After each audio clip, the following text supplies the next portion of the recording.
welcome back. I am your hostess, LaShon, the Voicestress. And I'm Deuce Terry. And we are here for yet another round of this Virtualthon. We are not giving up, guys. This is going to be going on until 5 or 6 p.m. And we're rolling right along with our next speaker, who is Keelan Robinson. So we're going to bring him right on in and welcome him to the Black Wall Street Days Virtualthon. You have the floor. Hello to all y'all out there. I want to thank you guys, Deuce Media.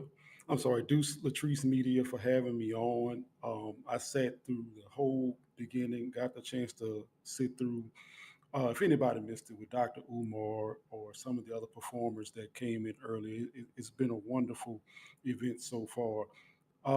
Myself, I'm very familiar with actually Miss Tammy, who was just on a second ago with KRC Bookstore. She actually gave me my start as a host in podcasting with her KRC Bookstore store.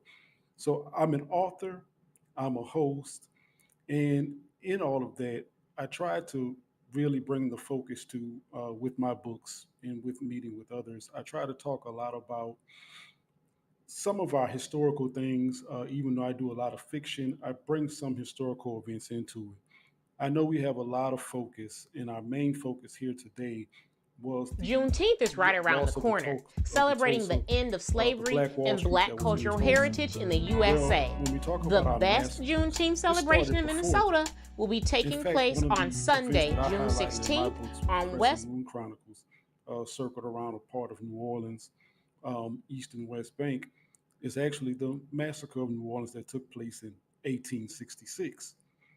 Back then, the attack was not about money. It was not about anything else except the freedom that we had just gained coming out of the Civil War. And at that time, that's just about all we had, our freedom. And even that seemed to be a threat at the time for those people that attacked our black family members that were present in New Orleans on that day in 1866, at the end of July, in fact. And so, not even a full 60 years later, we have the Tulsa massacre, and we have some things in between and even following, uh, as some of you may or may not be aware. One of the things we need to talk about when we, if we want to talk about getting us back to a place of financial freedom and academic freedom, it's going to be about freeing ourselves of some of these issues that we have with one another. One of the biggest problems that we have is the representation. Why are so many of our kids emulating athletes, emulating rap stars, emulating what they see on TV? It's because it's what's present, it's what's given to them, it's what's fed to them. You're going to consume what's being fed to you. Maybe not as much whether it's good or bad. It's you're going to eat what's being fed to you.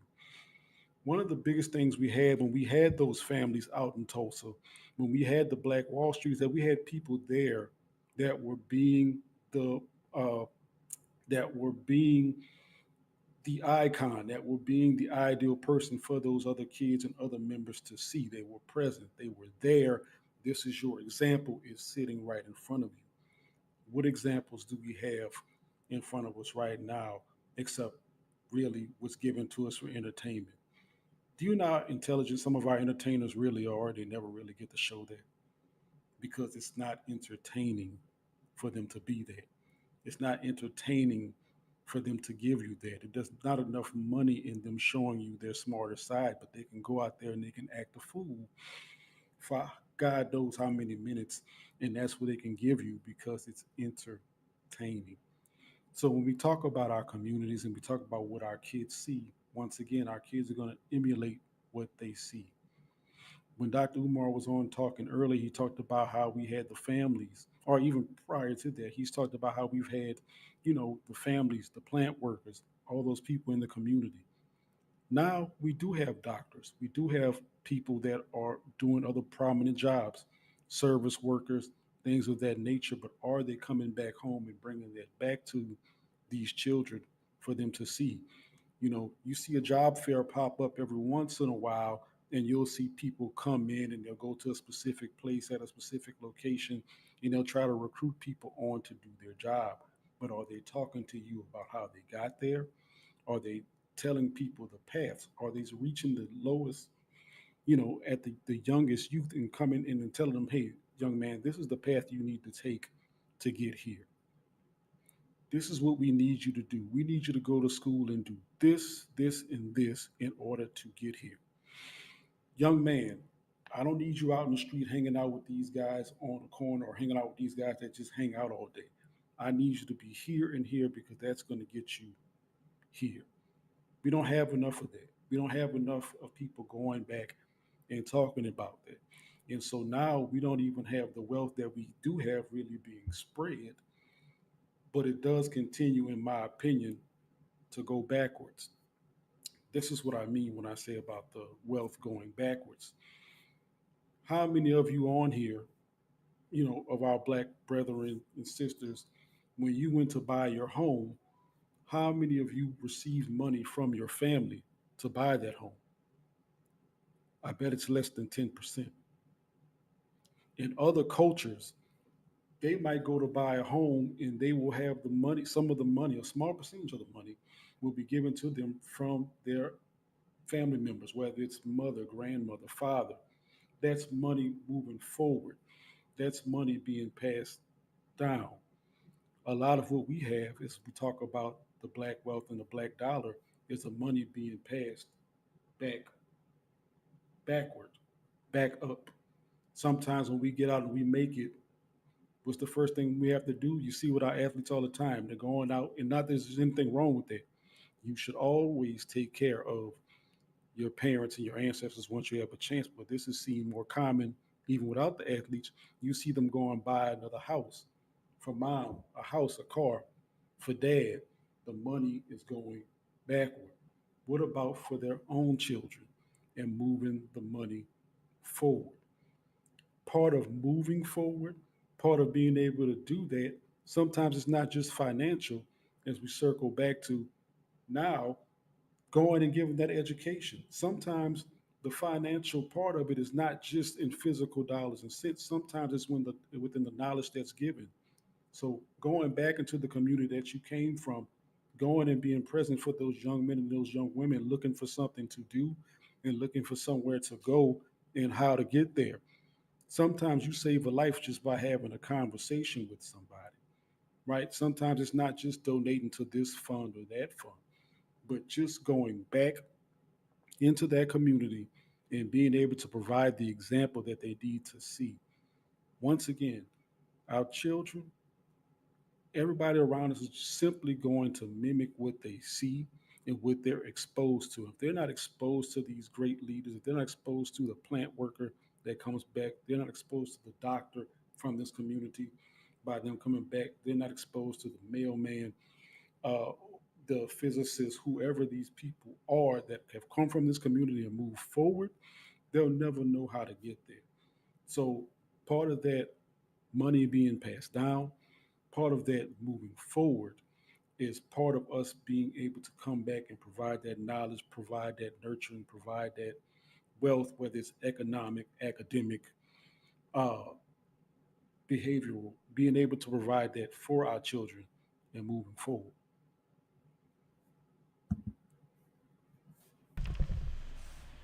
Is he still going? No,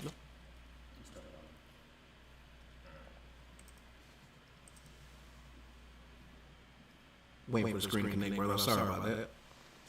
Oh, You still had a few minutes. We got 10-minute slots for you. okay. Questions? Go ahead, man. Particularly, have you ever visited Tulsa, Oklahoma? Have you ever been in that particular area? No, I have not had the opportunity. I had to think about it. Not Tulsa. I've been in Oklahoma, but not Tulsa itself. I was in the military. Today's Memorial Day, by the way. I was in Lawton, Oklahoma, but I've never actually had the opportunity to visit Tulsa. I didn't know of the tragedy that happened or occurred there. Most, like I said, Black Americans don't. It's a lot of stuff that they don't teach us and lie to us about in school. But how old were you when you learned about this particular tragedy or the massacre that happened in 1921 in Tulsa? Oh, I want to say I had to be in college almost by the time I actually heard of it. Did you In take up fact, like I a just heard about the one. did you take up like an African diaspora class? Yeah, I And actually did. that's Yeah, yeah. right. My freshman year. Yep. That's Yeah, I think like I said, that's that's how what I most learned. people find out about it. If you don't hear about it on TV, if you don't do that deep dive and go down that rabbit hole, it's a lot of stuff that's just not discussed or covered up or, so to speak, swept under the rug. But it's hard to believe, atrocities like this were swept under the rug. Um, we spoke about it with Dr. Umar as well, but I really want to have that be an impact of today in your community, in the area that you live in. How was the Urban Renewal Act affected in your community? Right now, right now I'm in Baton Rouge. I'm from New Orleans. Right?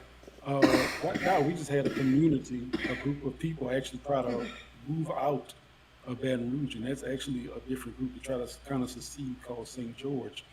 That's a different part of town here, between here and maybe like what's called Greenwell Springs. They had their own fire department, and they're just kind of trying to separate from Baton Rouge. When you look out here, as far as the school systems, a lot of people try to move to the outskirts Right. of Baton Rouge because And I they know in don't most black communities as well, because you spoke about the young men, how Yeah. they do a lot of rezoning and they send a lot of Right. funds to the other side of town, so to speak, if you know what I mean. And that leaves us, and I wouldn't say impoverished communities or communities that have less than. It leaves us with a lot of opportunities that are not met. So particularly like cities like Baton Rouge or in Louisiana, not only with the natural curses that happen from the floods, but it's just a reoccurring thing. You have to keep rebuilding and keep refocusing on different aspects in the community. But like you said, with the young men, that's our tomorrow, that's our future. You know what I mean? We don't have a lot of programs. Not saying that I would think I'm older than you. I think so. I'll be 38 this year. We had those different programs. We had the Big Brothers and even Boy Scouts. Like we had not so leaders or role models, but we had different staples in the community, like in church, the elders. Even career day. Career day, people will come and speak. Right. But we had people to look up to, and we just don't have that anymore. Like, not to say that everything's online now, but that not saying the physical touch, the being in person really makes a big difference. So particularly like they have back to school drives and stuff like that. Well, and that's like once a year. But what can we do to embed or empower the young men? Since we're always rezoning or refocusing on other things, like we have to reach back. How do we go about doing that? I feel like one thing that we can do and that they don't talk about as much is mentoring programs. Yes. One thing I read when I was, when I was in college and in sociology, that's what I have my master's in. One thing I studied is how much would it save? How much does it cost to do a mentoring program versus how much it takes to put a child in Do state college, custody? right?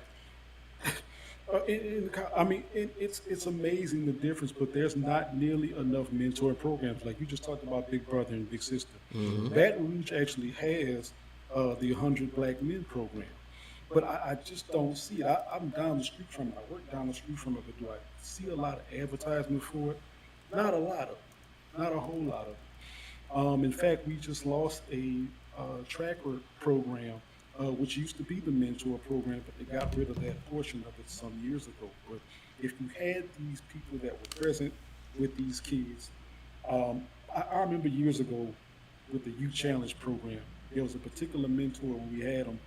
He mentored, I don't know, maybe about 10 kids in the Youth Challenge program. I mean, he followed them from the time they went in to the time they came out to that year afterwards, and just stayed with them and worked with them. And you really saw those kids turn around because they had a consistent, constant person who was always with them and working with them. And that's one person. Like, what if you had a program designed, maybe 10 guys, maybe 15 guys that did that across your towns, all your cities? Be a huge turnaround, right? Because once again, we're going to follow the example that's most constant and consistent with us. And sometimes that's whether that's good or bad. So yeah, I definitely think mentoring programs would be a great place to start, for these young men before they start to kind of get astray with some of this other stuff that's going on. And also to stay on point, one thing I remember particularly about being in these programs, whether it been mentor programs or even, let's say, vacation Bible school, we was always in the summer program or something all throughout the year. They would take us on these field trips, and they had to stick to the curriculum, and we would go visit these black expos or black monuments or black museums, and we would get these experiences and learn about these things that weren't taught in school. So particularly about, occurrences that happen in Tulsa, that would be one of the field trips, and I believe that's what we need to get back to. Particularly, because like I said, it happened, just particularly events of the Red Summer in 2019. I didn't want to ask Dr. Umar this, but I hate to say it online like this, but the way that black people work, if we were to get reparations in Tulsa, how would it affect the other cities and counties that were also burnt down, also pillaged, also... But even Michelle just mentioned something about there being a similar incident that happened in Baton Rouge. Mm-hmm. Hey, that's what you were speaking about earlier. Right. That's what she wanted. I guess she wanted to expound, but he already said something about it. Okay. Yeah, that's what he started off with. But like I said, I was doing the research for the past 2 weeks, and even in Atlanta, Tulsa happened in 1921. It was so astonishing that it was so systematic, and every event happened in every way, the way that it was played out. A young black man, something happened to a young, and then they came and they pillaged for how many hours or days that it went, and then no justice. Every single occurrence, it was systematic. Like I said, it was just astonishing, but it happened in 1906 in Atlanta. The most that they talk about in Atlanta is Martin Luther King. The most they talk about is civil rights. Most of the museums and monuments are about Martin Luther King and civil rights and everything that happened and the impact that Martin Luther King had. But nothing as far as that extent, because it was so shameless that they tried to hide it. And that's what to my point that I was speaking on earlier. Everything is swept under the rug, and it's most of the time it's an uncomfortable situation, it's an uncomfortable conversation to have. It is. Did you want to add anything?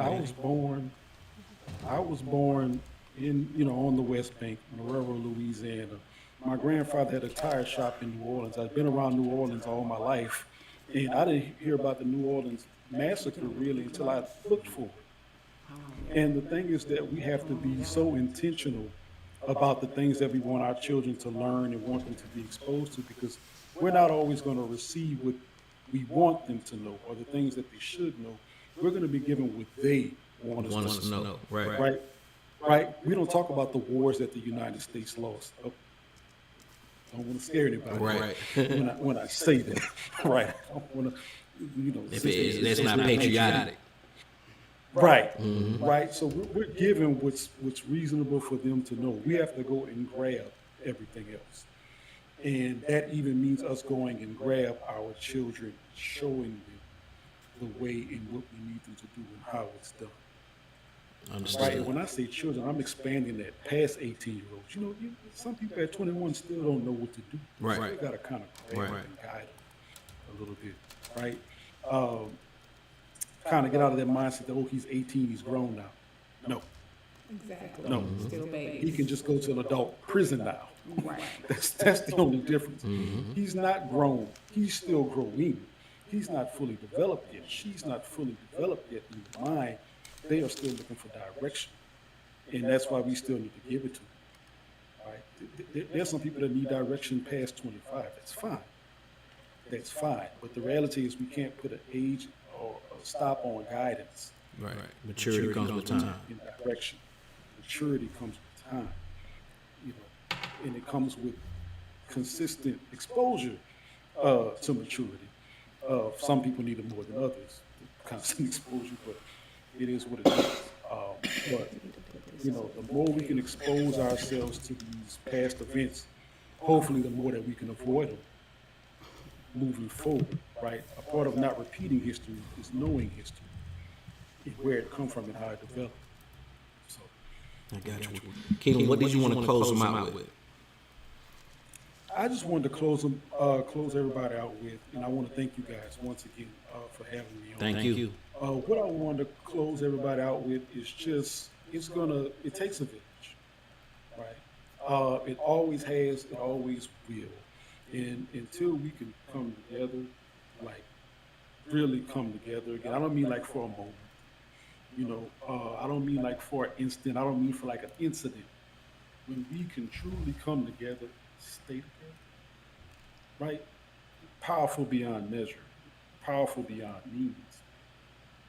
They were more powerful than they could ever hope. Like we said earlier, Dr. Umar, the economic, what word did he use? I don't know, but he like economic cohesion, basically. Right? We need that. If we can get together like we did for George Floyd, we can surely get together for a positive event. Surely. We can surely put our funds together for that. How can the viewers reach you if they want to get in contact with you? Oh yes. So I'm sorry. I could be reached. Actually, I could be reached. Uh, Keelan Robinson on Facebook. Spell it out for them so they know. Yeah, I'm sorry. Thank you. It's Keelen, Keelan, Robinson, Robinson, at Facebook. I could be reached on email. I can reach me at Gmail, kerosene28. That's KEROSENE28 at gmail.com. Um, Here on Twitch, I'm KE Robinson 28. Any of those platforms is good to reach out to. Fine. Well, brother, appreciate it once again for checking in, giving us your spill on Baton Rouge and Black Wall Street in the Louisiana area. We're going to go ahead and move on as scheduled. Thank you for showing us that love. We're going to go and go to a commercial break, and we'll be right back with Black Wall Street Days from BOB Rewards Club. All right.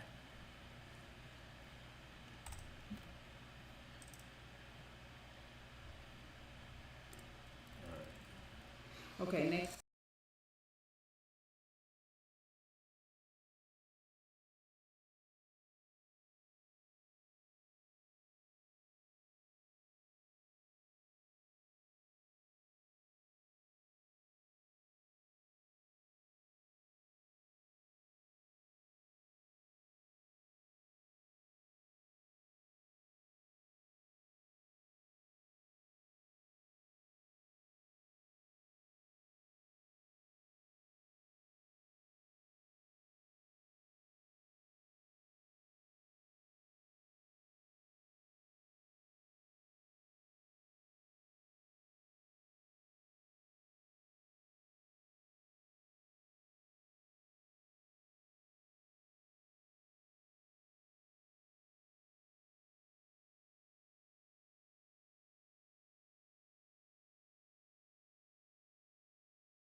you wipe away your tears and start to breathe, I'll be the air you need and help you to your feet.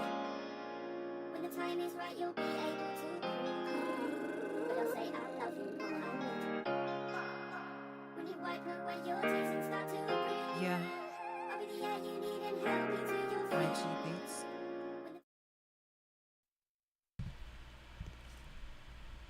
All right, everybody, we're going to kick things up a notch. Sorry about that. We have a wonderful performance by B Diamond coming up next, followed by the wonderful Catrice Jackson, who you saw perform earlier. We're going to be speaking and talking with her right after this. When you wipe away your tears and start to breathe, I'll be the air you need and help you to your feet. When the time is right, you'll be able to breathe. But I'll say I love you more, I need. When you wipe away your tears and start to breathe, Yeah, I'll be the air you need and help you to your feet. Frenchie beats. When the time is right, you'll be able to breathe.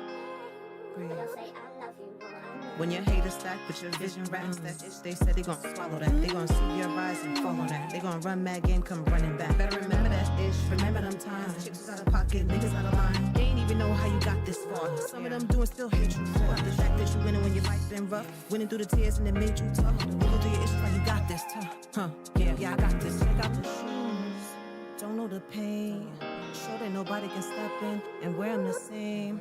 Ya mami me quieren la coca, leaving them in your nose and tu boca. Me gusta tan bien loca, I'm hitting home runs like I'm Sosa. Mami me quieren la coca, leaving them in your nose and tu boca. Me gusta tan bien loca, I'm hitting home runs like I'm Sosa. Check the shoes, check it out. Don't know the pain, sure that nobody can step in and wear them the same. Yeah, check out the shoes. When the time is right, you'll be able Don't know the pain. But I'll say I love you more. Ya mami piqué la coca, leave you numb in your nose and tu boca. Me lose them down bien loca. I'm hitting home runs like I'm Sosa. Coca, coca. Me lose tu down bien loca, loca. Mira mis zapatos. Yeah, putos. If you know, you know. Big diamond. It's a movement, baby.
I can hear, but I don't know why it won't let me turn my camera on.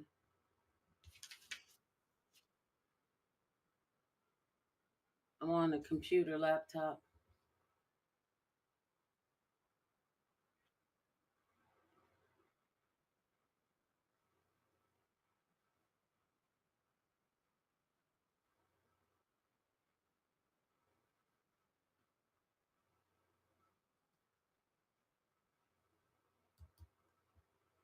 Okay, I'm in the right hand corner. I don't. Okay, I see a microphone. I see a key. I see a star. I see something that says extensions.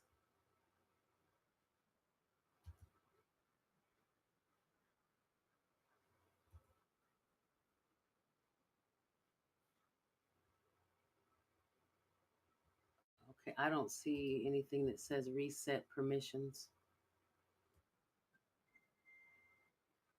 Windows.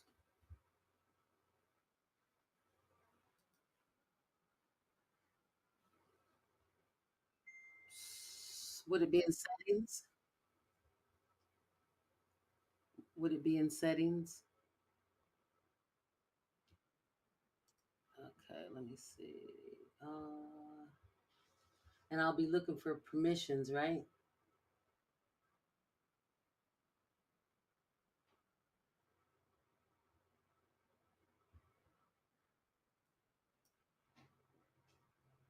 Yeah, I don't see any of that.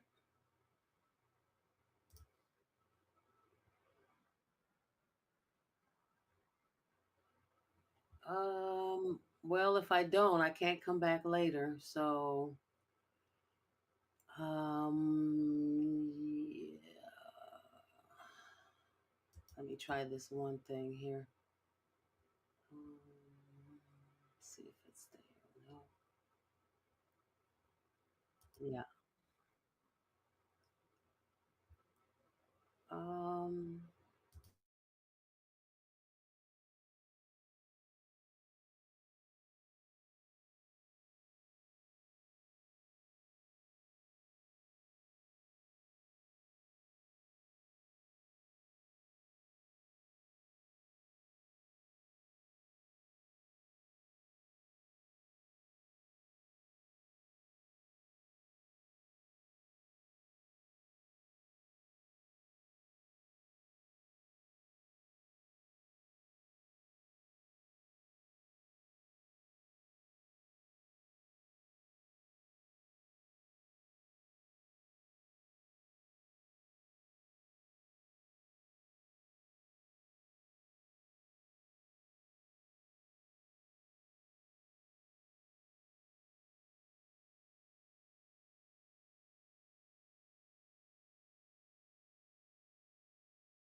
All right, and we're back with Black Wall Street Days, brought to you by BOB Awards Club. I'm Deuce Terry, And I'm LaShon the Voicestress. and we have our next guest online here with us, and this is the owner and operator of the New World Comics.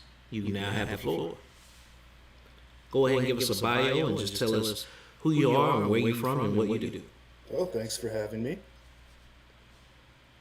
Thank you. Yeah, so I go by the pen name of Ty Marcellus. Yeah, I go by the pen name of Ty Marcellus, and I'm from southern Minnesota area. And ever since 2016, I've been designing this universe of comic books, this superhero universe, focusing on diversity and inclusion in the books. And so far, I've published one of the books, and I'm actually looking to do some crowdfunding. Within the next 2 weeks, I should be launching to publish my next book. But like I said, the main focus of the superhero universe is not just to deliver entertaining comics and superhero action, but also having diverse characters and to prove the fact that your color does not dictate whether you're a hero or a villain. The only thing that matters is your character and what you do with your attitude.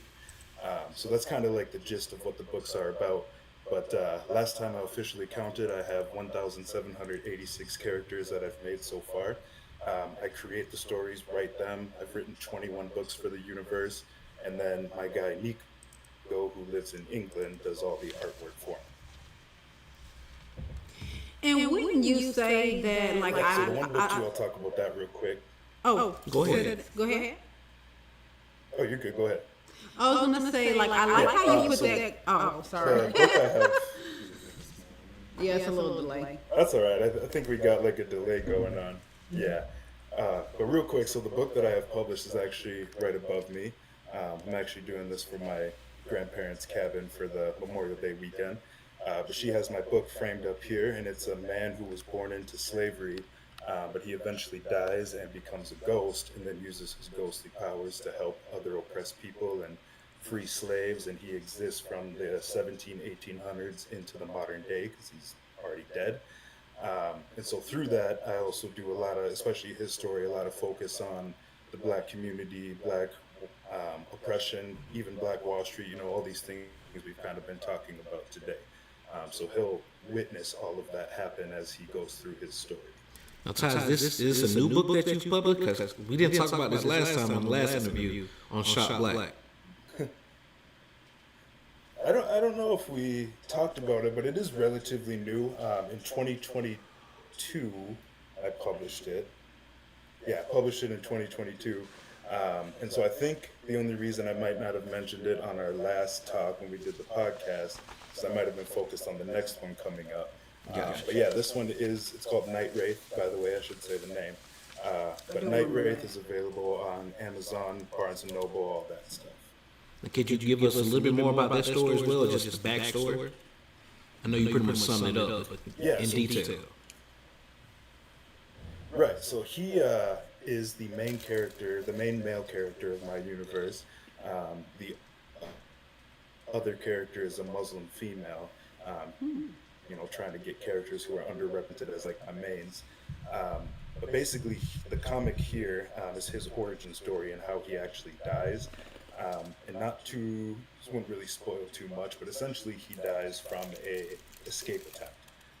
He tries to escape and they get brought back and some things happen, and trying to not spoil too much, but you do also get to see in the book, it flashes between his time in the 1800s and also the modern day, just so you can kind of see what powers he has, because otherwise if I just focused on the origin, you won't ever get to see him use his powers. So yeah, that's kind of the gist of what's in the book, leading up to his escape attempt from slavery, from a plantation, and then how he uses his powers in the modern day to give you a glimpse of that. And then in the sequel, we'll actually go back and continue his 1800s and show you how he learns to actually use the powers once he has them. I love how you paint your concepts as no real absolutes, because Honestly, unless you're a superior or omnipresent being, I really don't feel like people can be absolute evil or absolute good, because we're all going to be like an enemy in somebody's story. We're all going to be a bad guy, and we're all going to be a good guy in somebody's story. So I just really wanted to acknowledge that you bring that flair to your comics, that there's no absolutes. It's just basically what you do with it. Some people may see it as bad, some people may see it as good, and I like that. Well, thank you. Yeah, that actually comes from the fact that Superman is like my least favorite character, because he's all truth and justice and perfection, and he can never die. I know, I'm sorry, for my father-in-law loves Superman too, so he doesn't like that. But yeah, he's just not my favorite because he's so invulnerable and just this perfect image of truth. And granted, he's an alien, of course, but the characters I write, most of them being human, humans just aren't like that. So I want characters with not only, being pervious to danger and, damage and stuff like that, but also characters who, again, they question themselves sometimes, just like we do as people, making them more realistic. Right. Love that. I do remember that part from your last interview. Now, give us your take from a comics perspective. How do you feel about the atrocities that happened with Black Wall Street, and how do you reconcile that in your world? Seeing that I don't know if you, because you do have some melanation. I don't know if you look into the fact that you may have some black heritage somewhere in your lineage, but how does that affect you, and how do you reconcile what happened to people who've been through this situation and similar ones in the United States and really all over the world? Right. I think even beyond just comics, but to talk about like media in general. So I'm half black, half white. But what I want to do with my books, and like I said, media in general, I think what would really benefit the world with these atrocities is if people could sit down and talk to someone and get their story, hear their side of things, and just have that understanding. Because kind of like what I'm blanking on his name right now, the last guest speaker, the Dr. Umar. Sorry if I'm. Yeah, there you go, Dr. Omar. So kind of like what he was talking about, like if people could have that appreciation, you don't necessarily have to agree, but just to understand the why.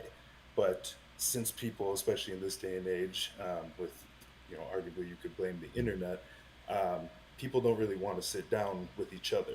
And so I feel like you go to a book, you write or you read a really good book, you listen to a piece of music, someone's story, it's the next best thing. And by reading these stories, the hope is to end some of these atrocities when you start seeing someone that's a different color than you, a different anything than you, being a hero and doing good things. And again, hearing about their past, where they come from, and just having that understanding that you can get from media if you don't want to actually sit down and talk to a person, or if you don't have the ability to. I wanted to ask a question. I don't know how to quite word it, or to be politically correct, especially since we're online on this platform. I know some people are pro-black, there's people out in the world that's pro-white, there's people out there that's pro-cop, some people out there pan-African, as we learned. With the situation that happened in Tulsa, I don't know if you know like the full history, but particularly there was no justice achieved, but it was all chaperoned by the police to a certain extent. In comparison to us having the same issues today with the police in George Floyd, right? Like not to say that nothing has changed over time, but with your imagination and you being a musician as well, as I remember, like just the atmosphere of the recent riots, the recent, I guess it was a marching, as you can say, that happened in Minnesota. Like, how would you paint the picture of resolution? It's a nice way to put it. Like, like you were saying before. Um, I guess it's died down a lot over the time. It's a lot of police killings have not been announced on the news or anything like that. But that particular time in 2020, being that we were going through the pandemic and everything was just on high end and very intense, like I don't know how to word it, but you have a very imaginative mind. You've created this universe of comics. Like, how would you paint the picture from your mind to have a resolution as of today compared to what we couldn't achieve back in 1921?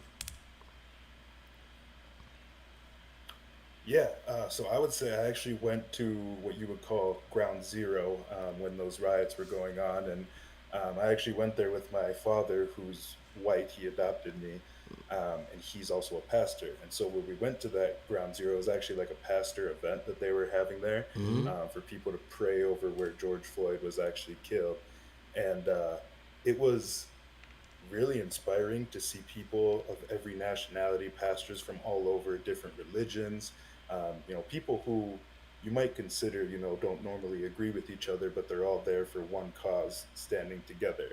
And it is sad that it takes a tragedy for stuff like that to happen because we see different tragedies all over the world where that happens. But I think what we need to ask ourselves as far as resolution as a people is, again, that why. Why does a tragedy have to happen for us to stand together? Why can't we just do it all the time? Um, and however that takes, I don't have all the answers, but someone's got to, not just someone, but we all got to ask ourselves that question: why aren't we standing together on more issues? Whether you're black, white, doesn't matter. The This might sound cliche. The only race that we should be focused on is the human race. That's us. We're all here together. We're all working together. That's what we got to do. That's a great answer. That's what I was looking for. I appreciate it, man. We're going to go ahead and tie up this interview. If you want to get more in depth with Ty, we do have a previous interview from the podcast on Shot Black with me and LaShon are the hosts there. He was also with Willie Bryant, one of our other comics that's a BOB Award Club's member. You can find that particular link and share it on BOB Awards Club. I think it's on CPTV as well. Yes. Yes, you can find that interview where you can find, like I said, more in-depth information about Ty and the New World Comics. Let them know where they can find your socials. Go ahead and provide that for us. I'm sorry. Yeah, you're good. Yeah, New World Comics is just New World Comics on all social media: Instagram, Facebook, X, Twitter. It just started a YouTube channel. There's nothing on it yet. Also got TikTok. But I'm working on getting something on the YouTube channel. And then, like I said, I got crowdfunding coming soon because I work as a teacher. Is my day job, so I need a little financial help to publish my next book. So when the crowdfunding comes out, you can even buy many of my books, even the one I'm trying to publish because I already have it printed. So look for that, get some books, help me out. And yeah, New World Comics on all the social media. I appreciate your service as an educator as well. Thank you so much for Thank you. being a part of this Black Wall Street. It really means a lot that you will partake and also include the historical events because it's so important to not leave events like this out of history. So you are doing us a great service by doing that. So thank you so much for that. No problem. And if you still look for content on YouTube, we owe you an interview, right? Yeah, there you go. We could work something out. Yeah.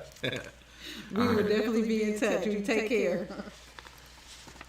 All right, so we'll be right back with Black Wall Street Days with BOB Awards Club after this commercial break.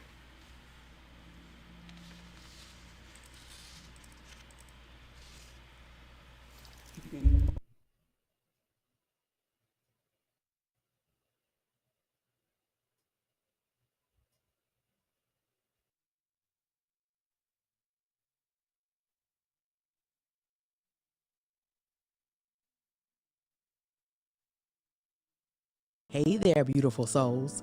Are you ready sprinkle of sophistication to your drive? Enter Silk Sense, the ultimate way to level up every moment on the road. Step into your car and step into a realm of luxury with Silk Sense car fresheners. Each scent is carefully crafted to merge quality with indulgence, transforming even the quickest drive into a pampering session. Whether you're cruising down the highway or stuck in traffic, let Silk Sense wrap you in a veil of irresistible fragrance, turning each journey into a feast for the senses. Why settle for ordinary when you can embrace the extraordinary? Uncover Silk Sense today by visiting our website, silksensellc.com, and turn your everyday commute into a lavish retreat. Hey there, beautiful souls. Are you ready to add a sprinkle of sophistication to your drive? Enter Silk Sense, the ultimate way to level up every moment on the road. Step into your car and step into a realm of luxury with Silk Sense car fresheners. Each scent is carefully crafted to merge quality with indulgence, transforming even the quickest drive into a pampering session. Whether you're cruising down the highway or stuck in traffic, let Silk Sense wrap you in a veil of irresistible fragrance, turning each journey into a feast for the senses. Why settle for ordinary when you can embrace the extraordinary? Uncover Silk Sense today by visiting our website, silksensellc.com, and turn your everyday commute into a lavish retreat. Hey there, beautiful souls. Are you ready to add a sprinkle of sophistication to your drive? Enter Silk Sense, the ultimate way to level up every moment on the road. Step into your car and step into a realm of luxury with Silk Sense car fresheners. Each scent is carefully crafted to merge quality with indulgence, transforming even the quickest drive into a pampering session. Whether you're cruising down the highway or stuck in traffic, let Silk Sense wrap you in a veil of irresistible fragrance, turning each journey into a feast for the senses. Why settle for ordinary when you can embrace the extraordinary? Uncover Silk Sense today by visiting our website, silksensellc.com, and turn your everyday commute into a lavish retreat. Hey there, beautiful souls. Are you ready to add a sprinkle of sophistication to your drive? Enter Silk Sense, the ultimate way to level up every moment on the road. Step into your car and step into a realm of luxury with Silk Sense car fresheners. Each scent is carefully crafted to merge quality with indulgence, transforming even the quickest drive into a pampering session. Whether you're cruising down the highway or stuck in traffic, let Silk Sense wrap you in a veil of irresistible fragrance, turning each journey into a feast for the senses. Why settle for ordinary when you can embrace the extraordinary? Uncover Silk Sense today by visiting our website, silksensellc.com, and turn your everyday commute into a lavish retreat. Hey there, beautiful souls. Are you ready to add a sprinkle of sophistication to your drive? Enter Silk Sense, the ultimate way to level up every moment on the road. Step into your car and step into a realm of luxury with Silk.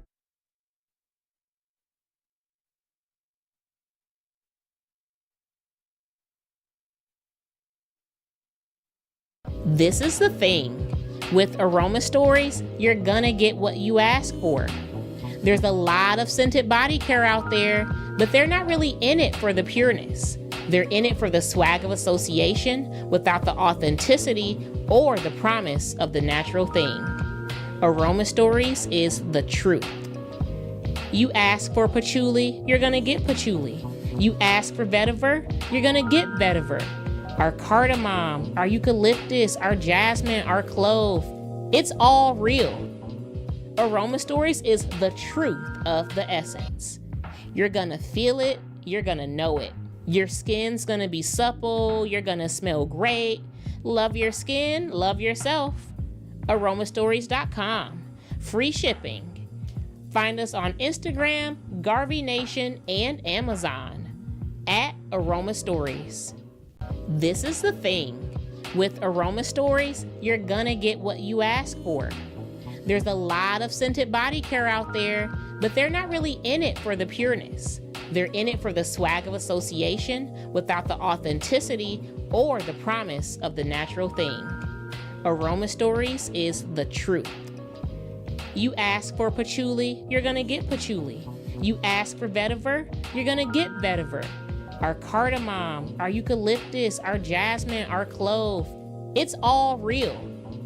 Aroma Stories is the truth of the essence. You're gonna feel it, you're gonna know it. Your skin's gonna be supple, you're gonna smell great. Love your skin, love yourself. Aromastories.com.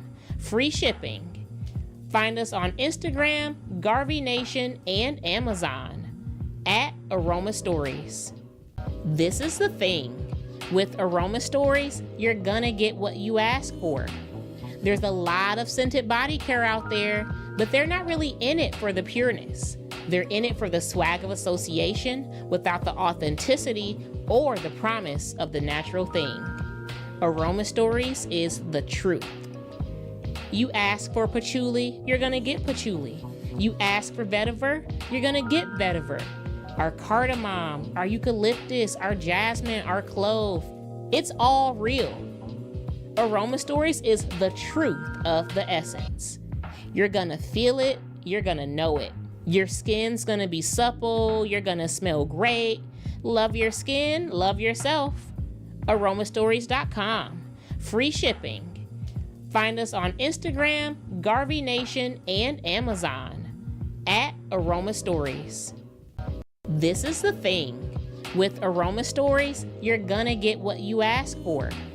There's a lot of scented body care out there, but they're not really in it for the pureness. They're in it for the swag of association without the authenticity or the promise of the natural thing. Aroma Stories is the truth. You ask for patchouli, you're gonna get patchouli. You ask for vetiver, you're gonna get vetiver. Our cardamom, our eucalyptus, our jasmine, our clove, it's all real. Aroma Stories is the truth of the essence. You're gonna feel it, you're gonna know it. Your skin's gonna be supple, you're gonna smell great. Love your skin, love yourself. Aromastories.com. Free shipping. Find us on Instagram, Garvey Nation, and Amazon at Aroma Stories. This is the thing. With Aroma Stories, you're gonna get what you ask for. There's a lot of scented body care out there, but they're not really in it for the pureness. They're in it for the swag of association without the authenticity or the promise of the natural thing. Aroma Stories is the truth. You ask for patchouli, you're gonna get patchouli. You ask for vetiver, you're gonna get vetiver. Our cardamom, our eucalyptus, our jasmine, our clove, it's all real. Aroma Stories is the truth of the essence. You're gonna feel it, you're gonna know it. Your skin's gonna be supple, you're gonna smell great. Love your skin, love yourself. Aromastories.com. Free shipping. Find us on Instagram, Garvey Nation, and Amazon at Aroma Stories. This is the thing. With Aroma Stories, you're gonna get what you ask for. There's a lot of scented body care out there, but they're not really in it for the pureness.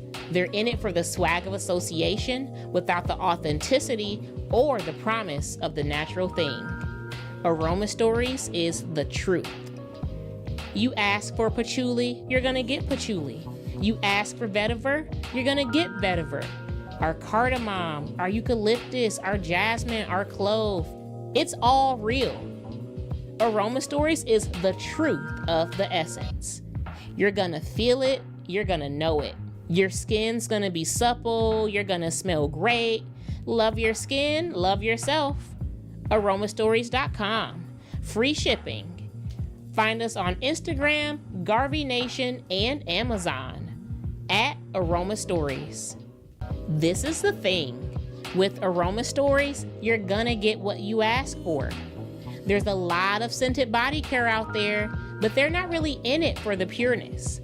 They're in it for the swag of association without the authenticity or the promise of the natural thing. Aroma Stories is the truth. You ask for patchouli, you're gonna get patchouli. You ask for vetiver, you're gonna get vetiver. our cardamom, our eucalyptus, our jasmine, our clove. It's all real. Aroma Stories is the truth of the essence. You're gonna feel it, you're gonna know it. Your skin's gonna be supple, you're gonna smell great. Love your skin, love yourself. Aromastories.com. Free shipping. Hey there, beautiful souls. Are you ready to add a sprinkle of sophistication to your drive? Enter Silk Sense, the ultimate way to level up every moment on the road. Step into your car and step into a realm of luxury with Silk Sense car fresheners. Each scent is carefully crafted to merge quality with indulgence, transforming even the quickest drive into a pampering session. Whether you're cruising down the highway or stuck in traffic, let Silk Sense wrap you in a veil of irresistible fragrance, turning each journey into a feast for the senses. Why settle for ordinary when you can embrace the extraordinary? Uncover Silk Sense today by visiting our website, silksensellc.com, and turn your everyday commute into a lavish retreat. Hey there, beautiful souls. Are you ready to add a sprinkle of sophistication to your drive? Enter Silk Sense, the ultimate way to level up every moment on the road. Step into your car and step into a realm of luxury with Silk Sense car fresheners. Each scent is carefully crafted to merge quality with indulgence, transforming even the quickest drive into a pampering session. Whether you're cruising down the highway or stuck in traffic, let Silk Sense wrap you in a veil of irresistible fragrance, turning each journey into a feast for the senses. Why settle for ordinary when you can embrace the extraordinary? Uncover Silk Sense today by visiting our website, silksensellc.com, and turn your everyday commute into a lavish retreat. Hey there, beautiful souls. Are you ready to add a sprinkle of sophistication to your drive? Enter Silk Sense, the ultimate way to level up every moment on the road. Step into your car and step into a realm of luxury with Silk Sense car fresheners. Each scent is carefully crafted to merge quality with indulgence, transforming even the quickest drive into a pampering session. Whether you're cruising down the highway or stuck in traffic, let Silk Sense wrap you in a veil of irresistible fragrance, turning each journey into a feast for the senses. Why settle for ordinary when you can embrace the extraordinary? Uncover Silk Sense today by visiting our website, silksensellc.com, and turn your everyday commute into a lavish retreat. Hey there, beautiful souls. Are you ready to add a sprinkle of sophistication to your drive? Enter Silk Sense, the ultimate way to level up every moment on the road. Step into your car and step into a realm of luxury with Silk Sense car fresheners. Each scent is carefully crafted to merge quality with indulgence, transforming even the quickest drive into a pampering session. Whether you're cruising down the highway or stuck in traffic, let Silk Sense wrap you in a veil of irresistible fragrance, turning each journey into a feast for the senses. Why settle for ordinary when you can embrace the extraordinary? Uncover Silk Sense today by visiting our website, silksensellc.com, and turn your everyday commute into a lavish retreat. Hey there, beautiful souls.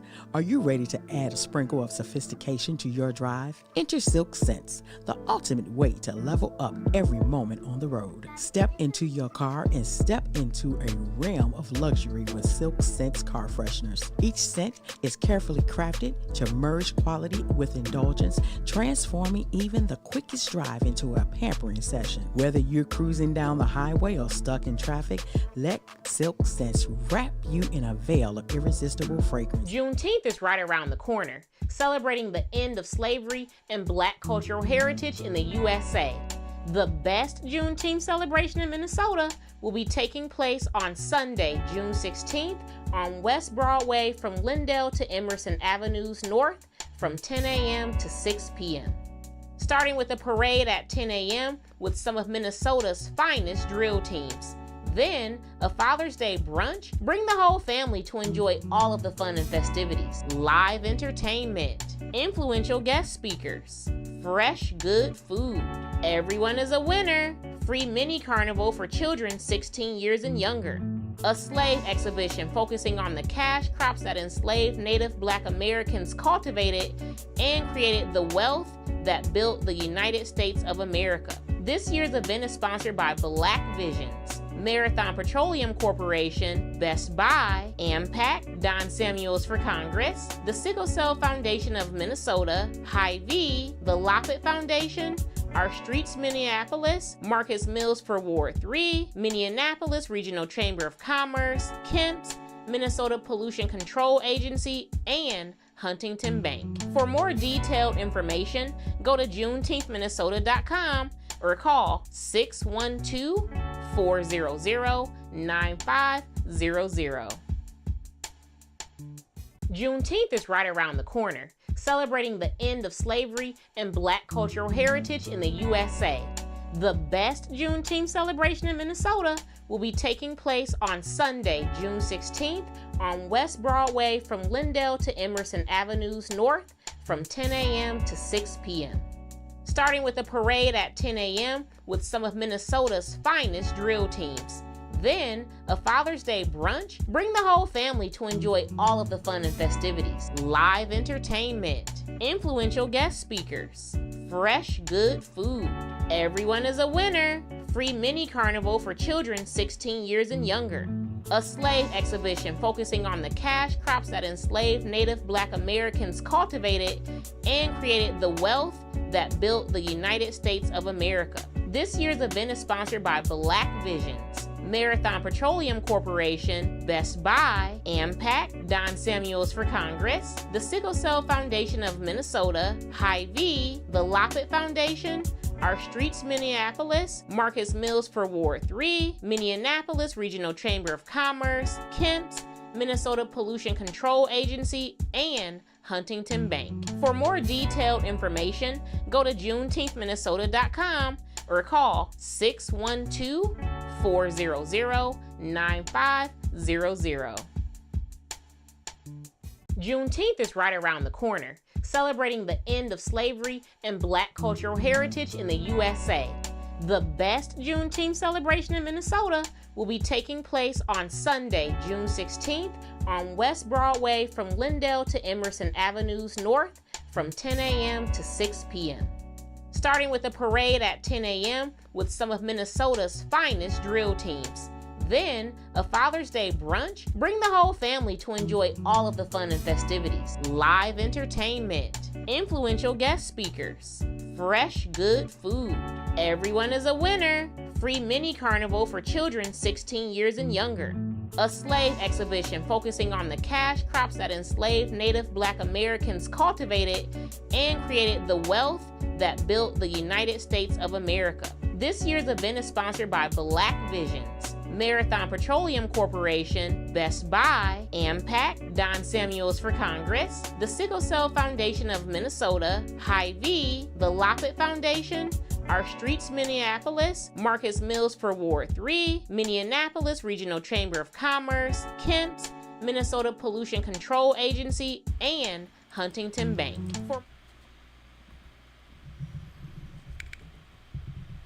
Welcome back to Black Wall Street Days, brought to you by BOB Rewards Club. I'm with LaShon, the Voicestress, and I'm Deuce Terry. And right now we have joining us one of our guest speakers for today's Virtualthon, and it is Miss Jackie Ziegler. Welcome to the stage, and thank you so much for joining us for Black Wall Street Days. You're welcome. Thank you all for having me as a guest as well. All right, so if you could just tell us a little bit about who you are, where you're from, and what you do. I am Jackie Ziegler, and I'm the president of Black Economic Expo here in Tulsa, Oklahoma.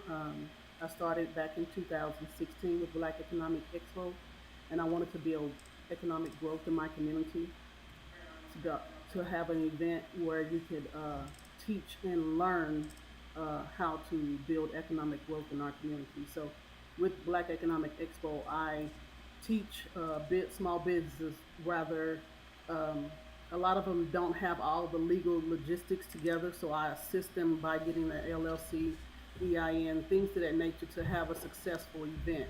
I mean, a successful business. So, like I said, I started back in 2016, and we're heading up our 8th year Juneteenth weekend here in Tulsa, Oklahoma. And I'm born and raised in Oklahoma. Actually, I was born in Muskogee. Um, I'm a triplet, so it's two girls and a boy. And my parents didn't know we were going to have triplets, but surprise! So that was me. After my dad got out of the military, we moved here in Tulsa, Oklahoma, and we've been here ever since I was a baby. Was he stationed out in Lawton? Yeah, I was in Fort Sill as well. yeah. So other than that, I enjoy. I have an LLC and a nonprofit attached to Black Economic Expo. And my nonprofit, I do a lot of different things outside of the expo throughout the year. So we do backpack supply giveaway. We also feed the senior citizens. I cook the Thanksgiving meal, and we prepare the food, and we also serve it to them. I also do an angel tree here in Tulsa, Oklahoma. So I do a lot of giving throughout the year with Black Economic Expo Foundation. And that's amazing. Now, has any of what you do been inspired by knowing and understanding the history of the nearby towns and the tragedies and of what happened? Does that kind of inspire you to do what you do? And also, the second part of that question is, do you still, even as a neighboring townswoman, do you still kind of feel the effect of Black Wall Street, sort of more like in the spirit realm, kind of? Yes, Black Wall Street. Of course, we didn't know a lot about Black Wall Street, and what we did learn in school was not correct. So the Black Wall Street here, we're trying to get it into the schools. They actually passed the law, then they took it out of the schools, so no one could know the full history of Black Wall Street. And that was my desire, to educate us to be better business owners, to network with one another, and being able to have a successful business going forth. And my vision was to, not just for Tulsa, but build economic growth in different communities in different states. And so, actually, nationally, I get vendors from California, Texas, Arkansas, Kansas, Atlanta, different things to that nature. That was my vision from day one, is to not just think about Tulsa, but think about Black economic wealth in different communities in different states. Okay. So how do you feel about like some of the things that Dr. Umar was saying? Like, we talked about a little bit about like the mental health, and we talked about the education system, and then you yourself have witnessed the fact that they have tried to suppress and continue to try to suppress. And what solutions, beyond what you're doing, can you see being positive for the community? Um, what I see is what I do, because with my expo, I don't just talk about business. We talk about health in general, health that plagues our community. So we always have a health panel discussion where doctors and nurses and mental health experts and nurse practitioners there as well, as panel discussion and answering questions of things that the health that plagues our community. What can we do better? How can we educate people to have better health in our community, along with mental health? A lot of that, I also mentor, and we had 100 Black women. We had stopped it, but we were in the process of starting back. But the 100 Black men continues to go on and mentor in schools, and we're in the process of starting back 100 Black women. And it's important for us to mentor these kids, because it's a lot of things that they will tell us that they won't tell their family members. And they'll listen to us because we built a trust and a bond with them, where they trust us and tell us things, and we can diffuse issues before it arrives. So I enjoy, not only that, I try to figure out what type of things that they enjoy doing that's a stress reliever for them. Rather, it's, some of the girls like to do hair and makeup. I try to help them start a business at the level that they can accomplish it at. So if they can find things that can help them alleviate stress and fighting and getting in trouble in school, I like to try to help them in any kind of way I can. So. That's amazing. And you say you've helped a number of black entrepreneurs start businesses. Have you ever helped them acquire brick and mortars? Most of them, they either have a home-based business, and some have gotten storefronts. Might have didn't last long, but you know, they did at least start some of the businesses. A lot of the businesses, the small business, corporation, nonprofit, and government vendors that I have in my expo. So it's not just small businesses; it's also corporations as well. And a lot of the small businesses some of them may be banks, some of them may be real estate. Some businesses want to learn how to get outside of the walls of the basic businesses that we always start. I like to think outside of the box and try to have different businesses. I used to own Black Images and More bookstore where I did books, art, greeting cards. I try to help people think differently than it's just having the basic black businesses that we normally have. So I try to start help others. And I can come up, some people, I may give them an idea to start a business and I just do all the paperwork and then just give it to them, if it's something that they desire to do. So I don't want to always talk to them as if they don't know anything, but I like to educate them and start the process with them, walk them through the whole process. A lot of my vendors, they don't have everything legally done before the expo. But before that expo start, I'm going to make sure they got their LLC, their EIN, their tax ID, business emails, business websites, or business phone numbers to have a successful business. So that's what I enjoy doing. If you're a vendor at my expo, I want to make sure you have everything in line to be a successful business owner. Now, particularly I asked the reason about the brick and mortars because, as well as we were doing research about this particular subject on Black Wall Street and the Greenwood District, and how, of course, racism is still prevalent, but particularly in Tulsa, it impacted on a broad radius. Being that you help these people all the time and this is what you do, have you ever had difficulty or any pushback helping someone start a business?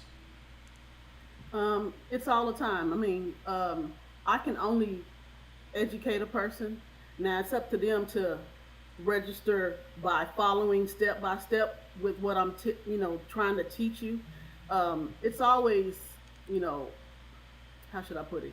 It's always some issues with some people because a lot of people, hey, I want to start a business, but then after talking to them, I'm like, okay, you may not be ready yet, because this, and that you need to do before you do anything, and then I'll check back with them and see if they've even done one or two of the steps. Then that'll tell me you're not serious at all. Right.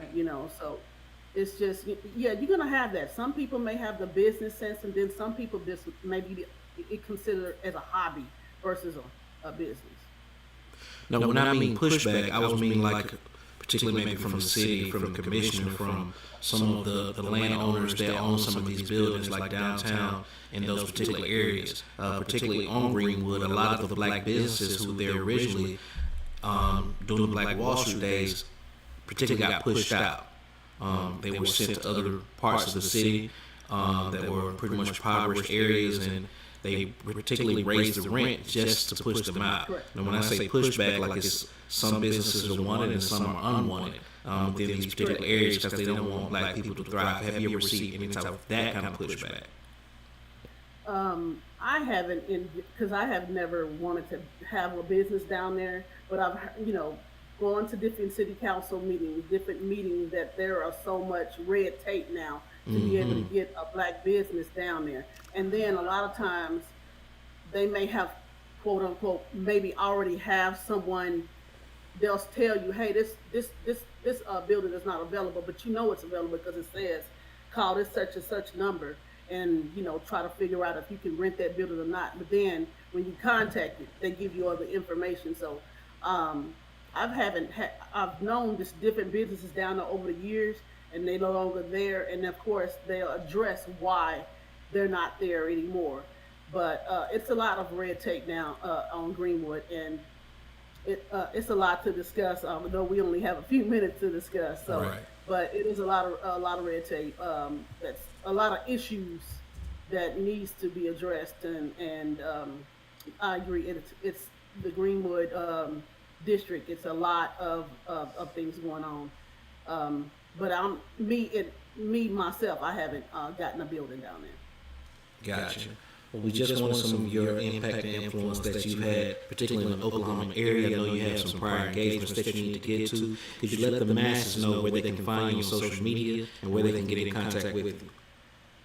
Yes, I'm on all social medias, whether it's Facebook, Instagram. I'm on YouTube. I'm just now starting to build my page on YouTube. Let's see, LinkedIn, Twitter, called Black Economic Expo. So that's Black Economic Expo on all handles. Yes, sir. All right. Well, once again, we appreciate you for your time and being so patient with us. Sorry about earlier. We're going to let you go ahead and get out of here. We're going to go ahead and move along with the program. Going to have our next speaker and performer coming up next after this commercial break. Thank you again. You're welcome. Good one. Bye bye. Bye-bye. Bye bye.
Hello, can you hear us? Yes, I can hear you.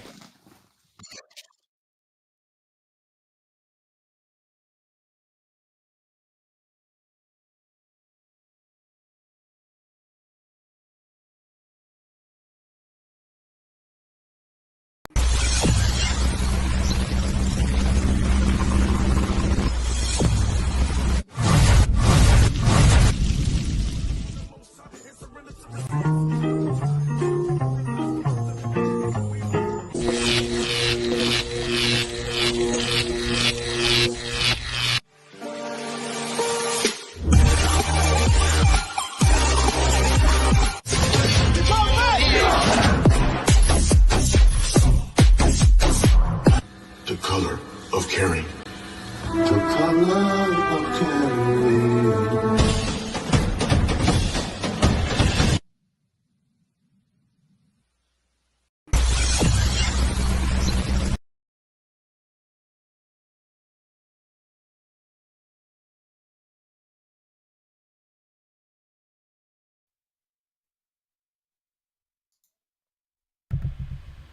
And we are back once again with Black Wall Street Days, presented to you by BOB Awards Club. I'm Deuce Terry. And I'm LaShon Voicestress. And today we have one of our guest speakers. Could you say your name for us? Pronounce it correctly? No problem, King. My name is Uwarni Hughes. Uwarni. That's how you say it, correct?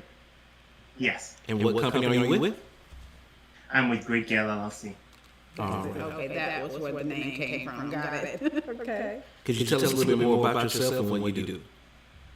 No problem. Hey, Kings and Queens, it's E here, Uwarni Hughes. I'm the CEO of Great Gale, and I help coaches, entrepreneurs, speakers, and authors get more customers, clients, and scale their business through manga systems. And I'm the author of Afrofuturism manga series Bold Saga, Powering Kings and Queens to Seize Greatness. Now, I have to ask, is that you on the promo video? Yes. Congratulations on your weight loss, brother. Thank you. I appreciate it. I, too, am trying to lose weight in my head. All right. So how long have you been in business as the CEO of Great Gale Company?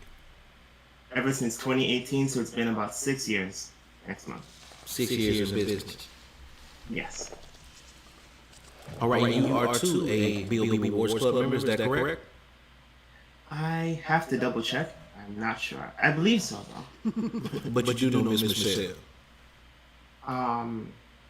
Jasmine from Aroma Stories is the person who told me about this event. See, networking all across the world. And where are you located?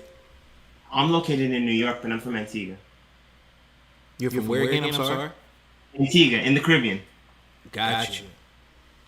So, by you being from the Caribbean, I don't know how long you resided here in the United States, but what is your awareness of the Tulsa, Oklahoma riots and massacre? I've been living in New York for most of my life, but I've lived in Antigua, like back and forth. The knowledge that I've learned from the Tulsa massacre was really from self-education, learning online. They didn't cover this in schools. And they're not going to cover these types of things. So I feel that learning about it makes you realize just how resilient our people are, but the amount of limits that other people have put on us, and how we keep rising even in the midst of it all. So do you feel like it's kind of a little bit of a contradiction where, a lot of people from places such as yourself, people that come from Jamaica, people that come from Mexico, or people that come from, different places, even Africa, when they come over here, we're like a beacon of hope as far as the choices that, we have over here and things of that nature. We're supposed to be like, quote unquote, the land of the free, but then when you get over here and you hear of these types of things happening and still being perpetuated, how does that make you feel? Honestly, it's tough because I know that people perpetuating these types of ideologies and acting on them is a limit. It's challenging, it's tough, but I feel that pressure makes diamonds. And I feel that the resiliency of our people is shown through the challenges that we go through and how we keep moving forward, even in the midst of it. Like, all these challenges happen, we're still educating, we're still innovating, we're still creating, we're still getting patents, we're still doing all these amazing things. So it's like, if you can do all this, even in the midst of all these challenges, imagine what happens when the ball is back in your court.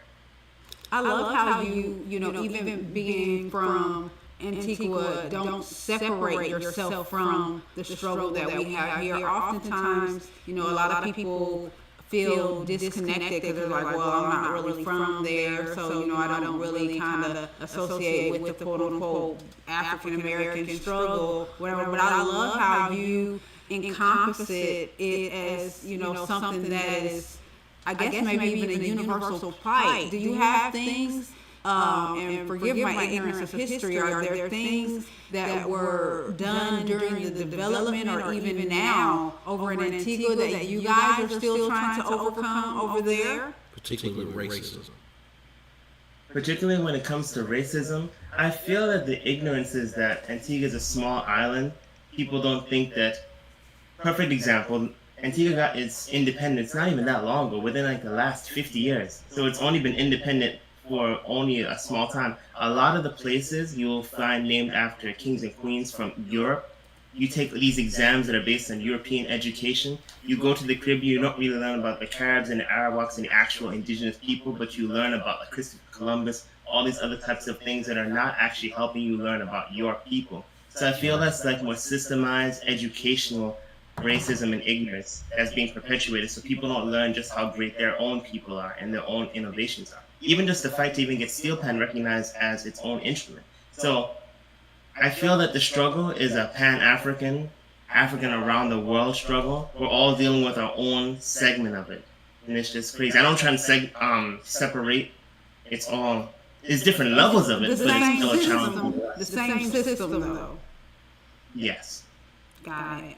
So how do you feel like you're impacting the community globally, locally, nationally, however, with your particular business?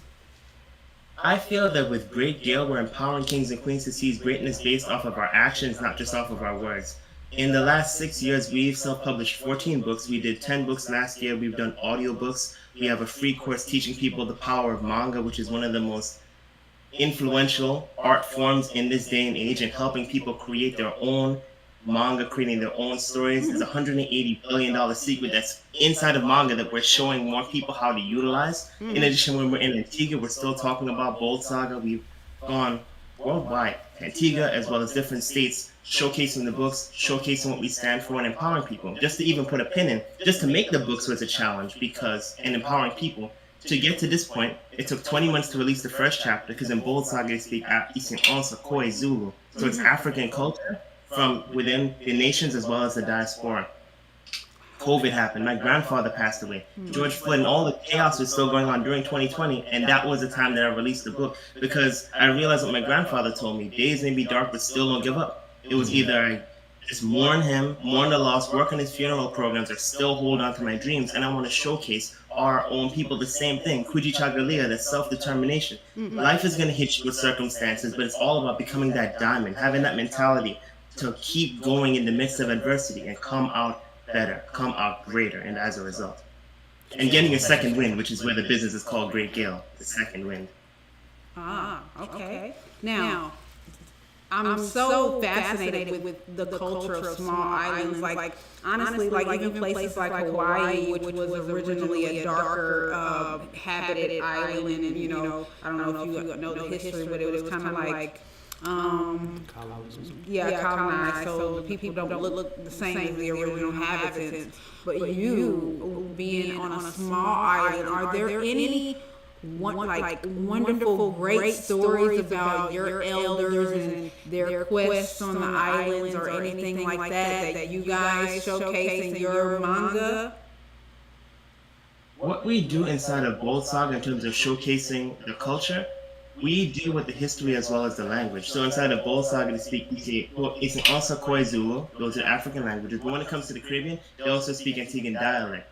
Haitian Creole, Jamaican Patois. We show the food, we show the culture, and as we continue into the story, because we've got 4 books available, we'll get more into the history. Like Vigo Blake, who is a person who, even in the midst of slavery and all types of challenges that he was going through, he actually was educating poor whites, he was educating the slaves, and he made one of the first education institutions, the first libraries on the island. So things like that we're going to highlight in the story, because again, you don't really learn about this type of history unless you read books, learn about it yourself. So it's just self-education just liberates you, and knowledge makes you unfit to be a slave. And that's what we put inside of the books to unlock people's minds. Because every book is educational as well as entertaining.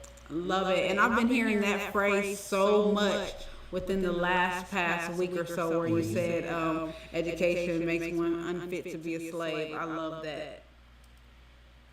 Or knowledge. Well, brother, we appreciate you for your contributions. We thank you for your time. As well, because you let people know, let the masses know how they can get in contact with you and how you can be reached on social media. Perfect. If you want to stay in touch with us, follow us at Great Gale Co. GreatGaleco. Again, at Great Gale Co. We're on Instagram, YouTube, Clubhouse, Fanbase, We Kin Folk as well. And thank you again. Keep winning, kings and queens. Thank you so much for joining us, and you have a wonderful day. We look forward to hearing more from you. Awesome. Thank you again, King. Thank you again, Queen. Have a fantastic day. Thank you. Bye-bye. All right, we're going to take a brief intermission. We'll be right back with Black Wall Street Days, brought to you by Bill Beebe Awards Club. Stay tuned. All right, next.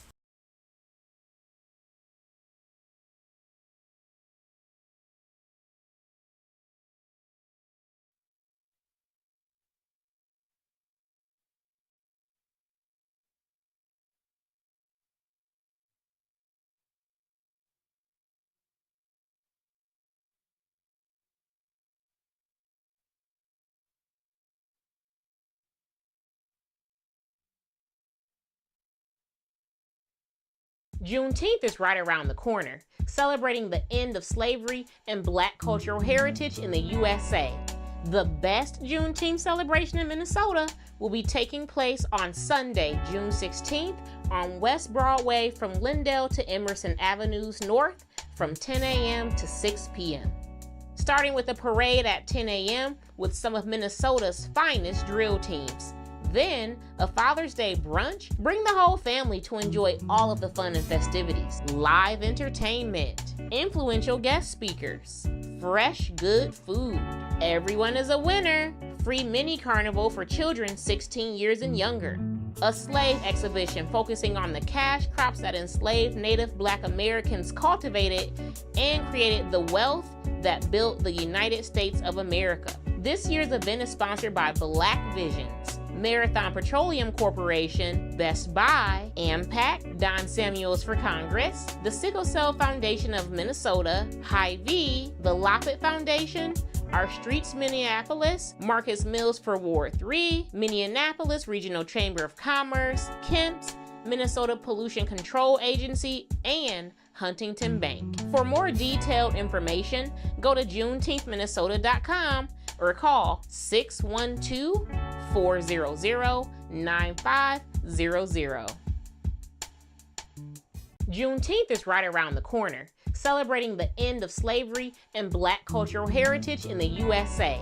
The best Juneteenth celebration in Minnesota will be taking place on Sunday, June 16th on West Broadway from Lindell to Emerson Avenues North from 10 a.m. to 6 p.m. Starting with a parade at 10 a.m. with some of Minnesota's finest drill teams. Then, a Father's Day brunch. Bring the whole family to enjoy all of the fun and festivities. Live entertainment, influential guest speakers, fresh, good food. Everyone is a winner. Free mini carnival for children 16 years and younger.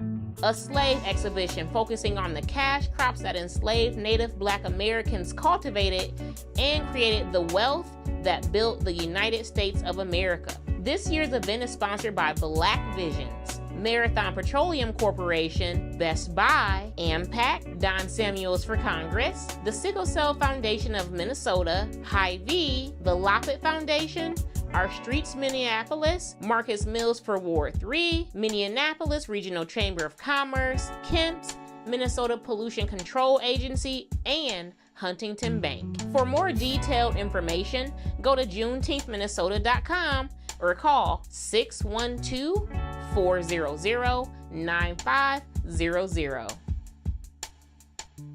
Juneteenth is right around the corner, celebrating the end of slavery and Black cultural heritage in the USA. The best Juneteenth celebration in Minnesota will be taking place on Sunday, June 16th on West Broadway from Lindell to Emerson Avenues North from 10 a.m. to 6 p.m. Starting with a parade at 10 a.m. with some of Minnesota's finest drill teams. Then, a Father's Day brunch. Bring the whole family to enjoy all of the fun and festivities. Live entertainment, influential guest speakers, fresh, good food. Everyone is a winner. Free mini carnival for children 16 years and younger. A slave exhibition focusing on the cash crops that enslaved Native Black Americans cultivated and created the wealth that built the United States of America. This year's event is sponsored by Black Visions, Marathon Petroleum Corporation, Best Buy, AMPAC, Don Samuels for Congress, the Sickle Cell Foundation of Minnesota, Hy-Vee, the Loppet Foundation, Our Streets Minneapolis, Marcus Mills for Ward 3, Minneapolis Regional Chamber of Commerce, Kemp's, Minnesota Pollution Control Agency, and Huntington Bank. For more detailed information, go to juneteenthminnesota.com or call 612-400-9500. Juneteenth is right around the corner, celebrating the end of slavery and Black cultural heritage in the USA. The best Juneteenth celebration in Minnesota will be taking place on Sunday, June 16th on West Broadway from Lindell to Emerson Avenues North from 10 a.m. to 6 p.m. Starting with a parade at 10 a.m. with some of Minnesota's finest drill teams. Then, a Father's Day brunch. Bring the whole family to enjoy all of the fun and festivities. Live entertainment, influential guest speakers, fresh, good food. Everyone is a winner. Free mini carnival for children 16 years and younger. A slave exhibition focusing on the cash crops that enslaved Native Black Americans cultivated and created the wealth that built the United States of America. This year's event is sponsored by Black Visions, Marathon Petroleum Corporation, Best Buy, AMPAC, Don Samuels for Congress, the Sickle Cell Foundation of Minnesota, Hy-Vee, the Loppet Foundation, Our Streets Minneapolis, Marcus Mills. Why? Hey man, say man, it's your boy Ernest E.J. Jones. I got some of the hottest artists in the city right now. We got Sire on the R&B and we got Big West on the rap and the hip hop, man. Hey man, y'all need to come see what we working on because right now it's on fire, man. It's a flaming. Y'all don't want to miss it, goddamn. It's on fire like a motherfucking torch right now. Y'all need to come check it out and see what we got going, man. But other than that, if you're an artist and you're looking for development, get at us at the Gmail below. Any other questions, any other inquiries, get at us at the Gmail below. Wow.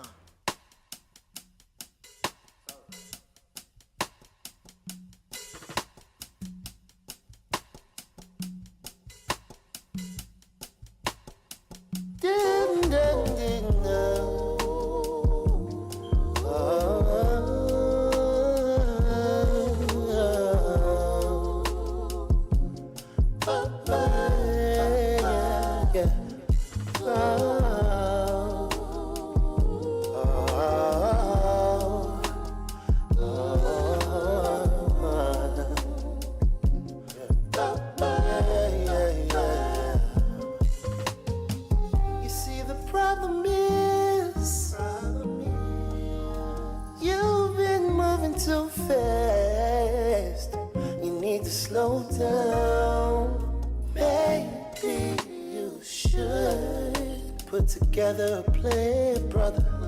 Do you dig what I'm saying, brother? Wanna stay one step ahead of the man. I know it's hard, yeah. With all of that melanin in your skin, hard to let down your guard. Ooh, steady trying to stay in a position to win. Gotta reach for the stars. Oh, while you're chasing that dream, don't forget who you are. You can go far, yeah. Just stay true to yourself and keep it real from the start, yeah.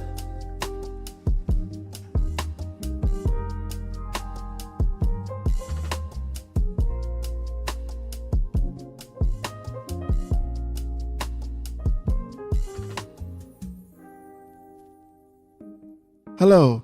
Yes. Too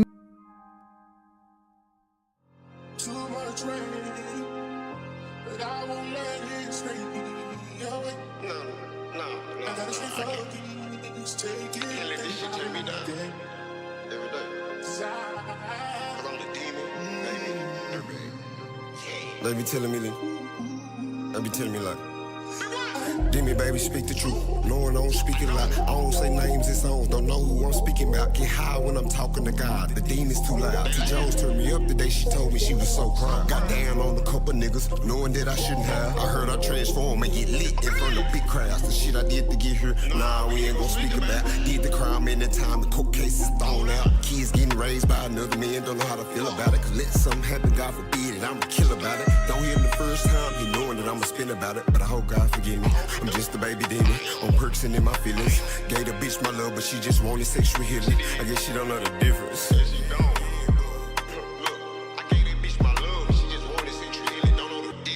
much rain, but I won't let it stay away. I gotta stay focused, take it day by day. 'Cause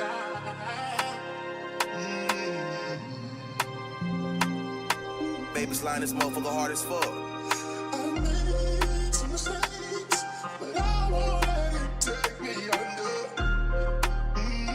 I won't let it take me under. 'Cause I know one day it'll be okay.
Burn it up, blaze it up, blaze it up.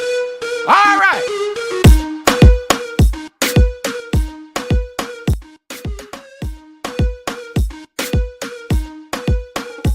Baby, you give me the hardest tax stand. Fire, baby, you give me the hardest tax stand. Burn it up, baby, you give me the hardest tax stand.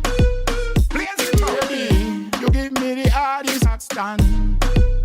Alright, it big, me would it big. Me would it bumba car big.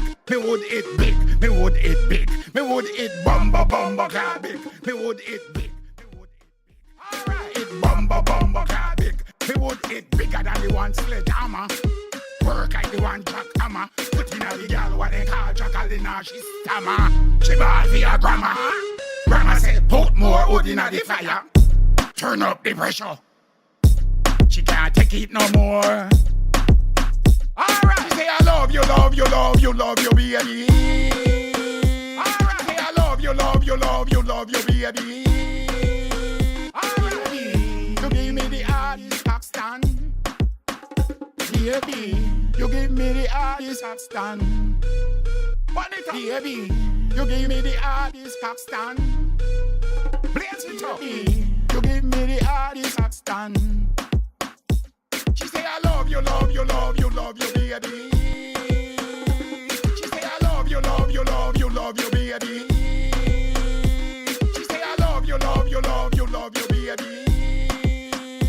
She say I love you, love you, love you, love you, baby. Baby, you give me the hardest cock stand. Blaze it up. Baby, you give me the hardest cock stand. Baby, you give me the hardest cock stand. Baby, you give me the hardest cock stand. The wood it bigger than the one sledgehammer. Work like the one jackhammer. Put in a the girl what they call Jacqueline, she stammer. She bad for your grandma. Grandma say put more wood in the fire. Turn up the pressure. The wood it big. The wood it big. The wood it bumba cat big. The wood it big. The wood it big. The wood it bumba cat big. The wood it bigger than the one sledgehammer. Work like the one jackhammer. Put in a the girl what they call Jacqueline, she stammer. She bad for your grandma. Grandma say put more wood in the fire. Turn up the pressure. When you gone tell you know that I miss you. I wanna KISS kiss you. And a WANT want you. I wanna LOVE love you. It would be like the answer jammer.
Yes, we can.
And we are back. Thank you guys for joining us for this year's first annual Virtualthon.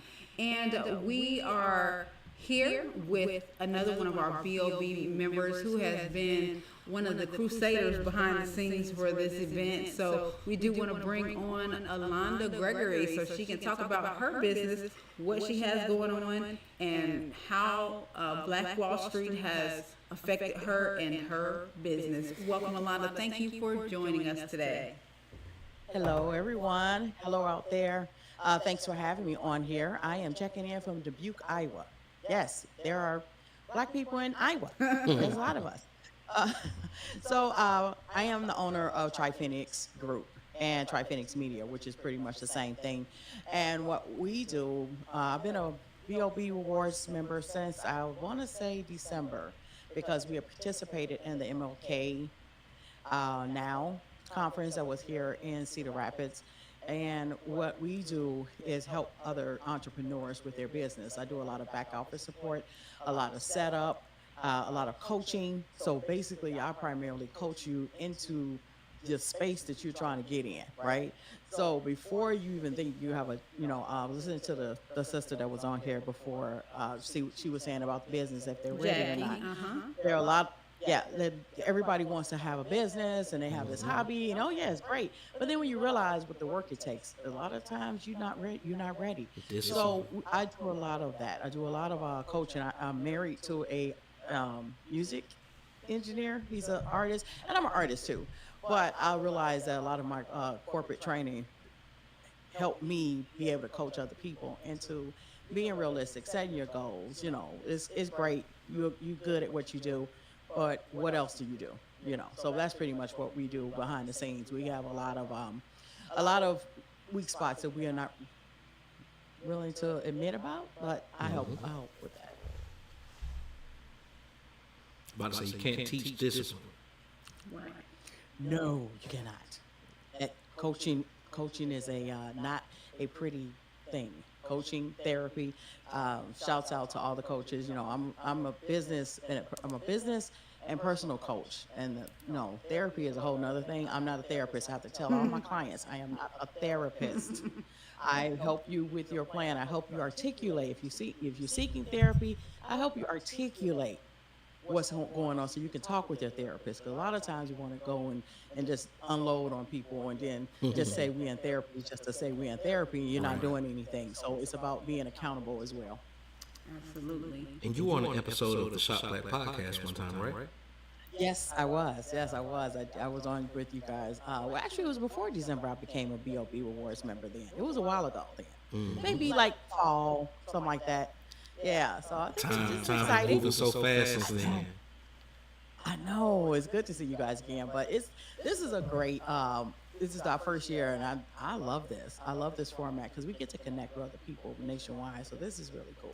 Right. This is Absolutely. really Now, how by you living in Iowa, which is a neighboring state of Tulsa, Oklahoma, how has that been relevant to you? Like, when did you hear about it? You know, growing up as a child, and how does it affect your drive, your personal drive for business today? Well, my personal story is because I've never heard of the Tulsa race riots until I became grown. When the movie Rosewood came out, and Google was still new, so we had asked Mr. Jeeves, and so Tulsa, Oklahoma popped up, and I'm like, wait, what? So okay, you young people don't know what Mr. Jeeves is, but okay, anyway. So what got me to read to like think about it again recently in my older years, I grew up going to the Black Expo in Chicago and the importance and growing up with black entrepreneurs. And on the south side of Chicago, we had up and coming neighborhoods, and they weren't up and coming, they were well established. We had landowners, we had store owners, all of these things I grew up seeing, and I started seeing the disintegration of it, even in the south suburbs. A lot of our economics were being taken away because of large stores and all of that kind of thing. And so Tulsa, Oklahoma impacted me because I had no idea. But then I started looking at other things that had happened and just the bloody summer period during that time, things that would happen across the country with race relations and businesses being torn down and all of that. And what people don't know, I'm in Dubuque, Iowa. And what really made me in the recent years, what I would say definitely highlighted, there was a black man that was pretty much his life was taken. He owned a piece of land here. He had a couple of pieces of land, and one of the first black founders of Dubuque, and they will not tell you the story, Nathaniel Morgan. And they're working to get a monument, but I hope that they get the building. But there's a building, and they tell two histories of this building. And so what happened, he was pretty much beaten to death. And they said because he stolen something. They said he stole a trunk from a hotel. Um, they never found the trunk, but the land him and his wife owned somehow became, owned by someone else. So these stories is just Oklahoma itself. That is the bigger, but this happened all over the country, and there are more people that don't even realize it happened in the cities that they live in. Look at your parks. 9 times out of 10, these beautiful parks that you're sitting in and going to, those were cemeteries of our people. Those were where our people used to live. So these are type of stories. Tulsa, Oklahoma is that what we look at to see on a large scale on how they destroy a community, and they destroy millions of I would say millions, but I'm sure it's like hundreds of thousands of communities across the world, and then thousands in the United States of black and brown indigenous people for the sake of their own commerce. I would say millions because it's a generational thing. Like, it doesn't get repaired with one generation. She That's true, mentioned 'cause they Chicago. don't. I'm sorry. She mentioned Chicago earlier. In my research as well, I think I mentioned this early, but it didn't take much to start a riot Right. back then. In Chicago, one of the first riots that took place in Chicago, and it's crazy how people migrated from Tulsa and they just kept the racism going and followed them up there too. But a young man was floating on a self-made raft, and in Lake Michigan, the water made him float to the white side only of Lake Michigan. Like, to no will of his own, white people got furious, and they stoned him to death, Oh, wow. drug him out the water, and the black people was like, that's it, we not having it no more. So now they at odds on the beach, and of course the white people outnumbered the black people, and that simply alone started a riot. Like, if that's not ignorance to the highest degree, I don't know what is. Right. But all of our stuff is televised, so we look bad now. But They back, blame- back they- then, it was really them. They blame black Exactly. people. That's what I'm saying. That's what I Mhm. mean, because it all it took was something small for them to make it so big. They was and already not ready. realize, right? And they're not even. And what people looking at the action really need to pay attention to the landowners, the people that owned wealth, the people that owned the economics in the area. Why were these people were so, upset and angry about us having what we were minding our business, and we continue to do it. So this is what we do. So this is what helped me keep going. And here we had a Black Expo that we did for 3 years. This year we sitting it out. I'm going back to the drawing board, and I'm gonna reconfigure our Black Expo and our awards. So we have awards every year. I'm still on the fence if I'm going to do it again this year, or if I want to do it bigger and better, and I want to do it more intentional, because it's not just about acknowledging because you have a business. I want to acknowledge success. I want to acknowledge and continue what we do out here in Iowa, and especially in Dubuque, because this is more necessary, and what we're doing on this platform right now is necessary. And thank you again for having me. Well, with that being said, let them know where they can find you online so they can help you with the Black Expo. Where can they find your socials? They can find me if you look up Media Boss Goldie. It's Media Boss Goldie. You will find everything attached to me. You'll see Tri-Phoenix Group, Tri-Phoenix Media, the Black Business Expo, DBQ. You will see everything attached to me and all of what I do. My LinkedIn, everything is attached to Media Boss Goldie. That's good branding. We definitely thank you, and it's good to see you again as well. Glad you're still out here making moves like we know that you would. And once you do get your expo together, we would like to come and do some interviews for you. So make sure you keep in touch with us. Great. I will definitely will. And I want to shout out Silk Sense, because he's one of my clients. And thank you, Michelle, for connecting all of us for doing this work. And what you may have heard my voice on his promo. So I wanted to just let everybody know that is the work that I do. That's a sample of what I do, and I'm committed to doing it. And because it's so necessary that we build each other up and stimulate our economy amongst each other. That's right. Thank you. Hit him up, tell him to get on Twitch so we can pull him up next. He did have. Well, he does have it. It kept doing this little strange thing. Yeah, we'll try to figure it out. We'll try to get him on there. Twitch is something else. It's a glitch that Twitch has, and they haven't worked out the bugs, because I went into their little Twitch community. Right. It's not just him. It's not just the people here. It's a big thing. So we'll talk about that offline. Okay. All right. Thank you so much. Have a great day. Thank you for your patience, and we'll talk to you soon. Thank you so much for being gracious. Thank you, guys. Have a good one. Bye-bye. Bye-bye. All right. Well, we have another commercial break. We'll be back very soon. Stay tuned. And don't forget, show us some love in the comments. Let us know how you're doing. Let us know where you're checking in from. And let us know if you're a BOB Rewards member so we can give you a shout out here online. Be right back.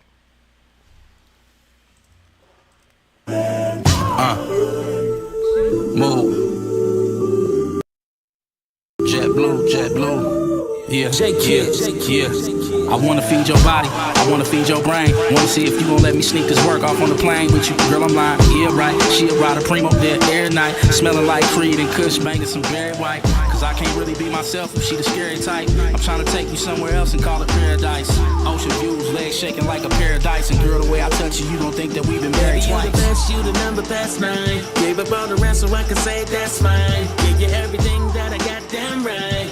You're the beautifulest thing to mankind. Baby, you the best, you the number past 9. Gave up all the rest so I can say that's mine. Give you everything that I got damn right. You're the beautifulest thing to mankind.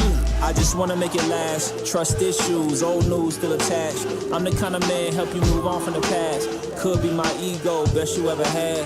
Put that on my crypto, Sapio synergy. Bound to have you missing me. This king energy to turn your ex to an enemy. Poppy's own type of wisdom. Shawty's from my way, come and get some. I'm cool under pressure, A-type aggression. Hands round your waist, got you moving my direction. Kisses on your necklace, keep you talking reckless. And when you leave, spilling tea in them group messages. No question, rare breed syndrome. Type to make a home where a king roams. Since I'm your man, you know I made plans. But for now, go on, do that little dance. Baby, you the best, you the number past 9. Gave up all the rest so I can say that's mine. Give you everything that I got damn right. You're the beautifulest thing to mankind. Baby, you the best, you the number past 9. Gave up all the rest so I can say that's mine. Give you everything that I got damn right. You're the beautifulest thing to mankind. You're the beautifulest thing to mankind. man. Yes, you are. You're the beautifulest thing to mankind. You're the beautifulest thing to man. So beautiful. You're the beautifulest thing to mankind. You're the beautifulest thing to man. Beautiful thing. You're the beautifulest thing to mankind. You're the beautifulest thing to man. You're the beautifulest thing to mankind.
Should I go ahead? Or not yet? And we are back with Black Wall Street Days, brought to you by B.O.B. Rewards Club. We have Christine here with Global Business. Go ahead and introduce yourself. Hi, I'm Christine Odro in Minnesota in Egan. I have African staff. I have the Black Power. I have a lot of stuff from bags. I have where we were chained, trying to bring history back to Africa, back to America to see all that we went through. I have some fan. I have a lot of crafts, and I have some walking stick. I joined book club to help my business go on and have fun with my Black American people. Can we get a full view? Can you pan all the way around so we can see the whole thing? The staff all myself. You say you made everything yourself. Everything is custom made and handcrafted? Most of them come from West Africa, Ghana. Got you. And how did you particularly get started in this business? What was the inspiration?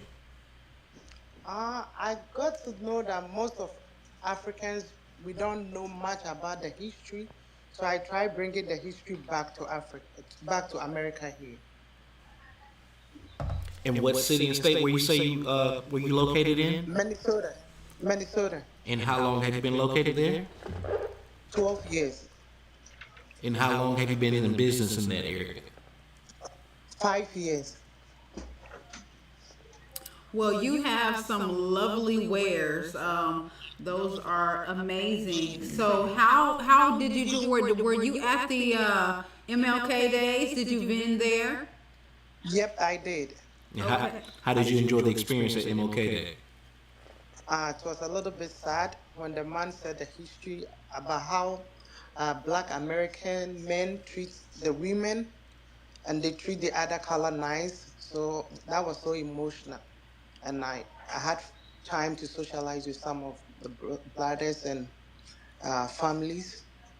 I call them families because I meet them all the time now. Okay. Right. I love that. And how long have you? Did you ask her how long she's been a BOB member already? I did not. Go ahead. I did that. I got in last year through Juneteenth. And were you a vendor at Juneteenth as well? Yes, I was. It's a great networking event. Yes, it was. Now, and it's going to be this year too. And we've been talking to Dr. Umar, who is a very well-known and profound speaker. It was definitely an honor to have him on. Any of the things that he was talking about concerning the massacre or the riots, did anything resonate with you? Was there anything that was relatable to you that reminded you of something that happened back at home, or was it just something that, you know, did it strike a chord with you in any type of way? I was late to join because I was having problems, so my daughter just helped me guiding, so I have to go back and look at the video. Okay. Well, some of the same issues that they have in America with the racism and the massacres, they endure some of the same things. Racism everywhere, we have it at work, we have it everywhere we go. For sure. Some of the similar things happen with apartheid, correct? Can you please repeat that? Yes. I said some of the similar occurrences happen in apartheid in Africa. Yep, it's true. Once again, there's some of the systematic racism that happens all across the world. And it's, I hate to say that it's pre-planned because, again, it happens in every state the same way, the same exact occurrences all across the world. And that's particularly sad to say. Now, how do you feel like your business and your business ventures, and even how you handle and rear your own household, how do you try to just make sure your children are aware of these things, and if something like this were to happen again, how do you think that you would mentally try to prepare them for such an event? Yeah, I always talk to them about the history of when we were brought here in slavery. So I prepare their mind about it and be ready to encounter it one way or the other. So when they come, when maybe somebody come across them and use those words and things, they should try staying back. Got it. Yes, that's definitely a great tactic. Now, concerning your business, how do you feel your business furthers us as a unit of melanated people here in, you know, in the United States or wherever your business may be? What do you feel like business does, or when you own a business, what do you feel like that does to the mindset? It's hard to run your own business if you don't have support. But we try getting it one way or the other. And as I bring my stuff from Africa, it's very expensive to get it. And I always get a lot of compliments, like they like the colors and they like when the history about. I always talk to people about the chains when we were once chained, when we're free, and now we have the hand with no chains. So we still have the power. So I still tell people about the strength. So my booth is always, I tell them free looking, free history. That's what I tell to bring people closer. I love it. What is your best seller? I can say the craft and the waist beads. Okay. Yeah, those are always popular. Yeah, sure. Especially the one that glows in the dark.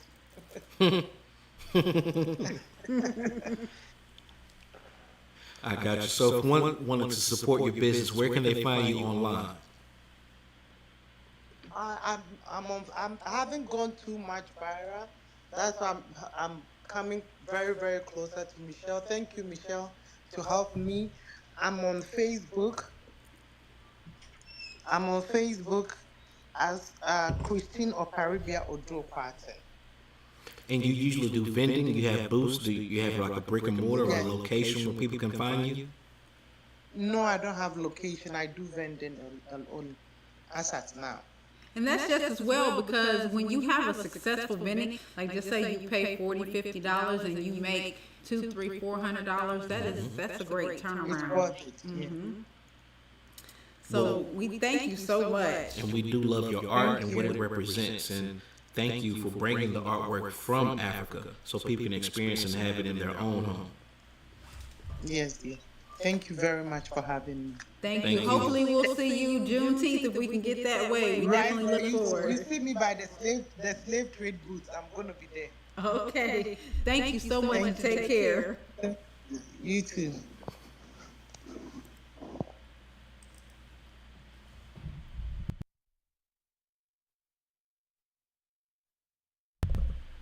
Oh, never mind. No, never. All right, and that was a wonderful interview with one of our regular vendors, Miss Christina O. And up next, we have some more speakers coming, maybe a little bit out of order, but we have Mr. Dion coming on, and we have Remnant Generals coming up next. So stay tuned. We have more Virtualthon to come, and thank you all for tuning in. BOB Rewards, Black Wall Street Days. We'll be right back.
Juneteenth is right around the corner, celebrating the end of slavery and Black cultural heritage in the USA.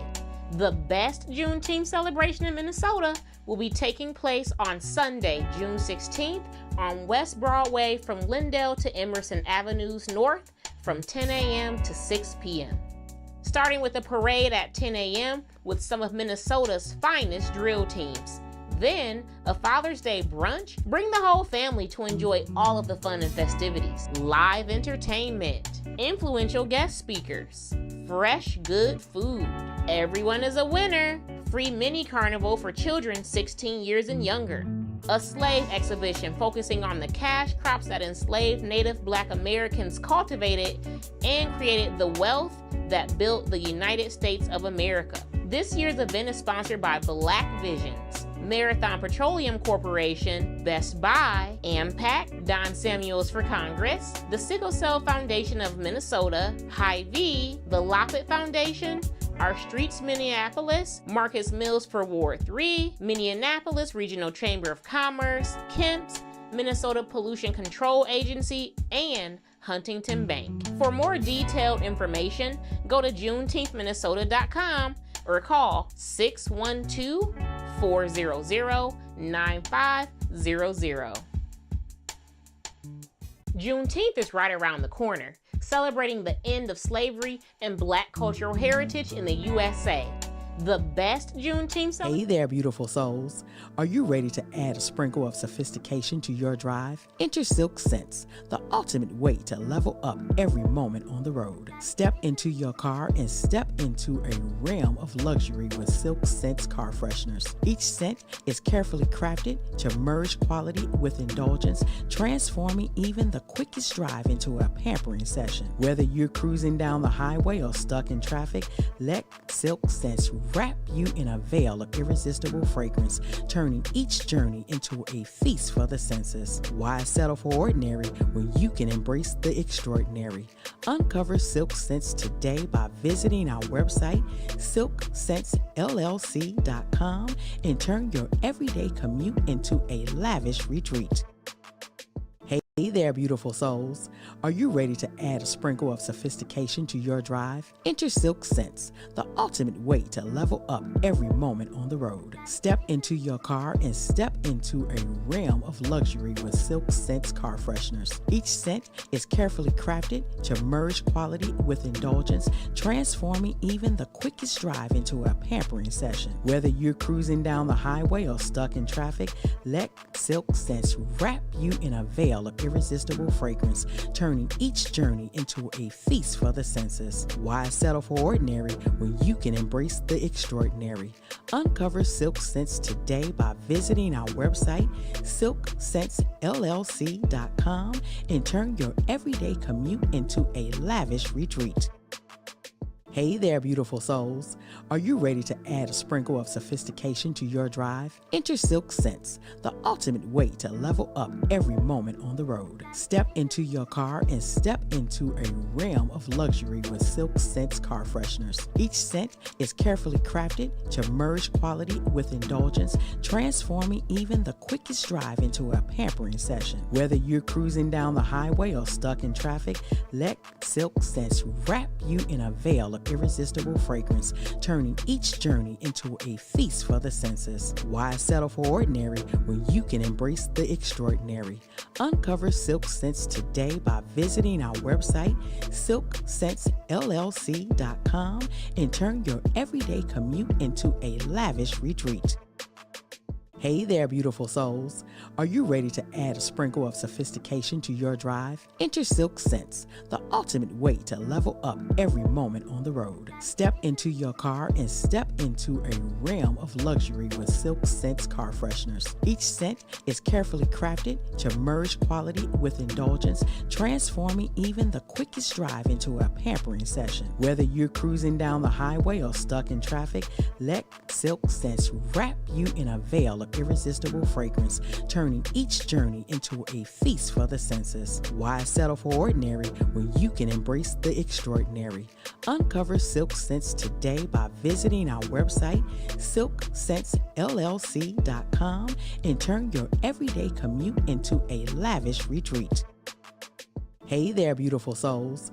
Are you ready to add a sprinkle of sophistication to your drive? Enter Silk Sense, the ultimate way to level up every moment on the road. Step into your car and step into a realm of luxury with Silk Sense car fresheners. Each scent is carefully crafted to merge quality with indulgence, transforming even the quickest drive into a pampering session. Whether you're cruising down the highway or stuck in traffic, let Silk Sense wrap you in a veil of irresistible fragrance, turning each journey into a feast for the senses. Why settle for ordinary when you can embrace the extraordinary?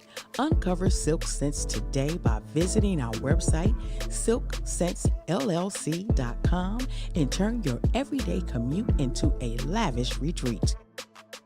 Hey there, beautiful souls. Are you ready to add? This is the thing. With Aroma Stories, you're gonna get what you ask for. There's a lot of scented body care out there, but they're not really in it for the pureness. They're in it for the swag of association without the authenticity or the promise of the natural thing. Aroma Stories is the truth. You ask for patchouli, you're gonna get patchouli. You ask for vetiver, you're gonna get vetiver. Our cardamom, our eucalyptus, our jasmine, our clove, it's all real. Aroma Stories is the truth of the essence. You're gonna feel it, you're gonna know it. Your skin's gonna be supple, you're gonna smell great. Love your skin, love yourself. Aromastories.com. Free shipping. Find us on Instagram, Garvey Nation, and Amazon at Aroma Stories.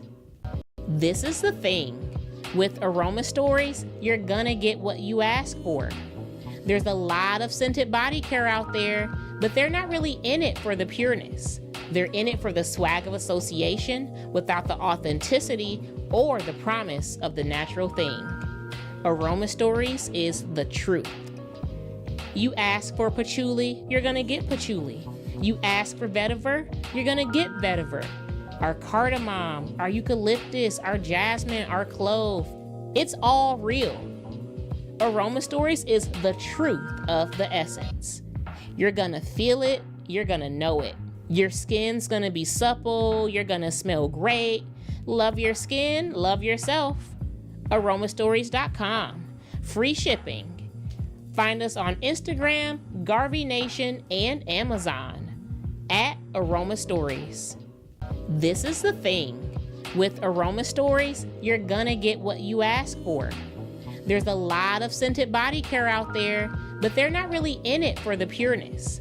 They're in it for the swag of association without the authenticity or the promise of the natural thing. Aroma Stories is the truth. You ask for patchouli, you're gonna get patchouli. You ask for vetiver, you're gonna get vetiver. Our cardamom, our eucalyptus, our jasmine, our clove, it's all real. Aroma Stories is the truth of the essence.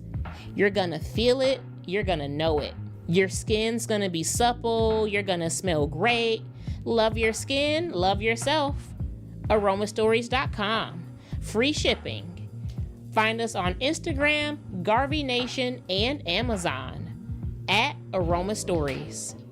This is the thing. With Aroma Stories, you're gonna get what you ask for.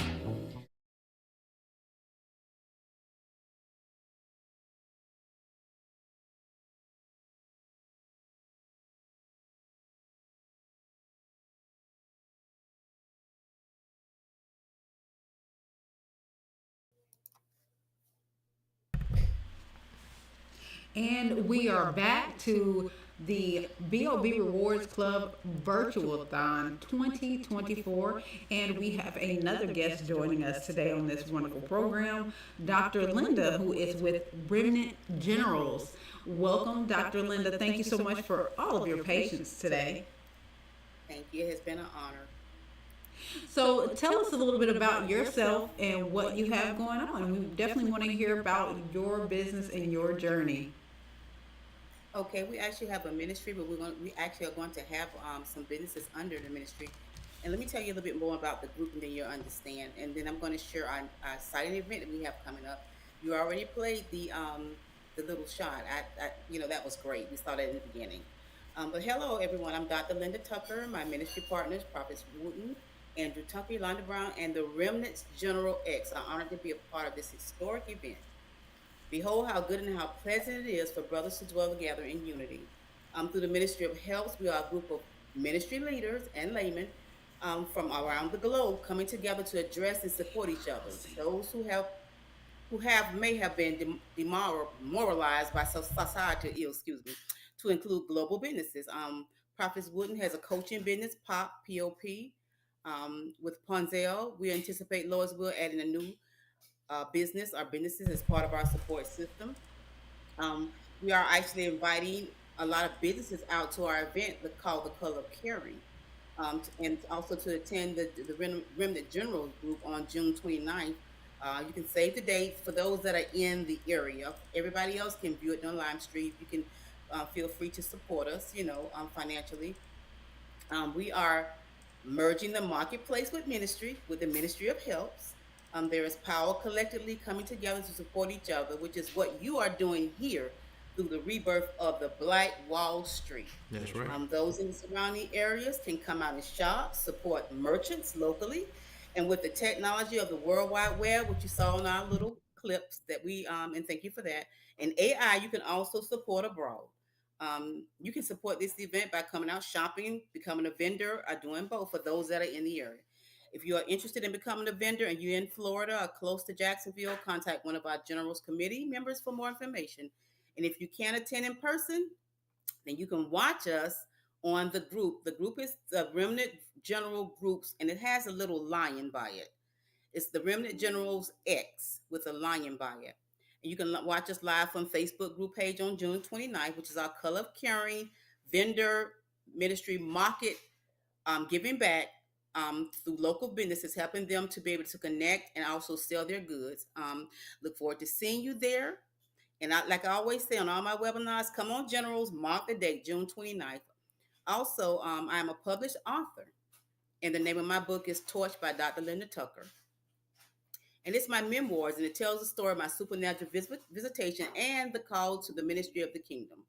And you can find it on Amazon and many other sites.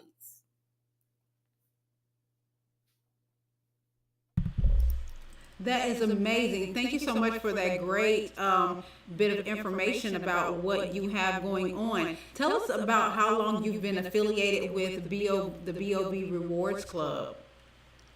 I've just, I guess, maybe about a month or two? Maybe about a month. I've been affiliated a month. You reached out to me, and you and I, and you were actually supposed to be a guest on our live stream that we had on Saturday. But we know we had some problems with StreamYard. So, but basically it's been an honor to connect, and I was looking forward to this event. At first, we were like, we had so many problems with StreamYard that I didn't want to get on another platform anytime within the next couple days, because I was preparing for our event that we have coming up, our in-person event. But it is an honor. What you guys are doing is great, and like I said, we're doing something similar. And we need more events like these. So right. Yes, keep up the good work. Now, I don't know if you got to catch Dr. Umar earlier, but was there anything that he said that was impactful for you, or anything you would like to add to that? Well, I didn't get a chance to really hear everything he was saying because we were having technical difficulties, and so I really didn't get a chance to hear what he was saying. I was trying to get myself set up and trying to make sure that I'm able to come on and speak and things of that nature. But I did hear a little bit. I just cannot recall it because we've had quite a few vendors, after he spoke. Right. But what I heard was very empowering, very inspirational. Mm-hmm. And I know he did deal with the history, of Black businesses, and he was coming from a political standpoint. I do remember that. Well, being that it's on the live stream, you can always go back and look at the video, and once you do that, you can always share. Make sure you share it on your platforms and on your pages as well, so other people can be informed. Can you show our clips again? A little clip. Oh yes, of course. Yeah, we will definitely run run the program back. We're gonna get it all together and nice and edited, and it will definitely run back. He said some very powerful things. Now, let me ask you personally, when was it in your lifetime did you hear about the Tulsa massacre or even events similar to it, and how has that affected you to this day? Well, we've lived a whole lot of different stereotypes in my day and age, being 36. I'm not really 36, but I count that as my essence. I always tell everybody my essence never age. But basically, I can't really chime in on that right now because I didn't prepare and do enough research to speak on it. And when I speak, I like to come from a position of love and truth and honesty, and not just be wing-dinging it. Well, we know for sure in most school systems growing up, regardless of the age, era, generation, they always tell us about the slave trade and slavery. They always talk us about Christopher Columbus and segregation and civil rights, but it's perhaps they just skipped over all of these massacres and incidents that happened throughout the 1920s. Don't you think that's more so like what's the word I'm trying to use? A bit of a conspiracy kind of conspiracy. Like to withhold, where we're having this whole debate on now. We have critical race theory, and some people want it in schools and some people don't. Why is it so important for them to hide our history? And I guess knowingly that if we forget about things that happen to us, we're doomed to repeat it. So maybe that's the cycle that they want to put us in. It was more so like they taught us their side of the story, right? And they left a lot of parts out. Most people said they lied, particularly with Christopher Columbus. But they wanted us to believe that 2001 was the first U.S. terrorist attacks, and it wasn't. It was our own people. It was our own planes being bombed on us. It was our own people pillaging and burdening and murdering us black people, and they tried to hide it. So yes, it was more so a conspiracy of sorts. It's just there are two sides of the story, and then there's the truth. Right. And I think now we're in the era now where things are just God is just unfolding things. Truths are going to be unfolded.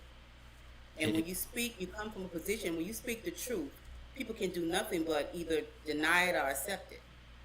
And so whatever your mandate is, given from God to speak on this, it's liberating. It's gonna set captives free, and then you have to determine what He wants us as a people or you as an individual to do about it. What is your stance?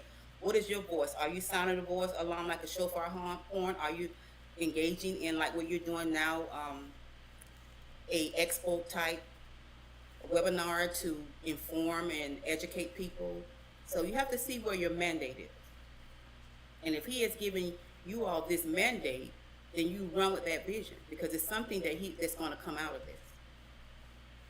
I mean, we can say a lot, but then it takes action.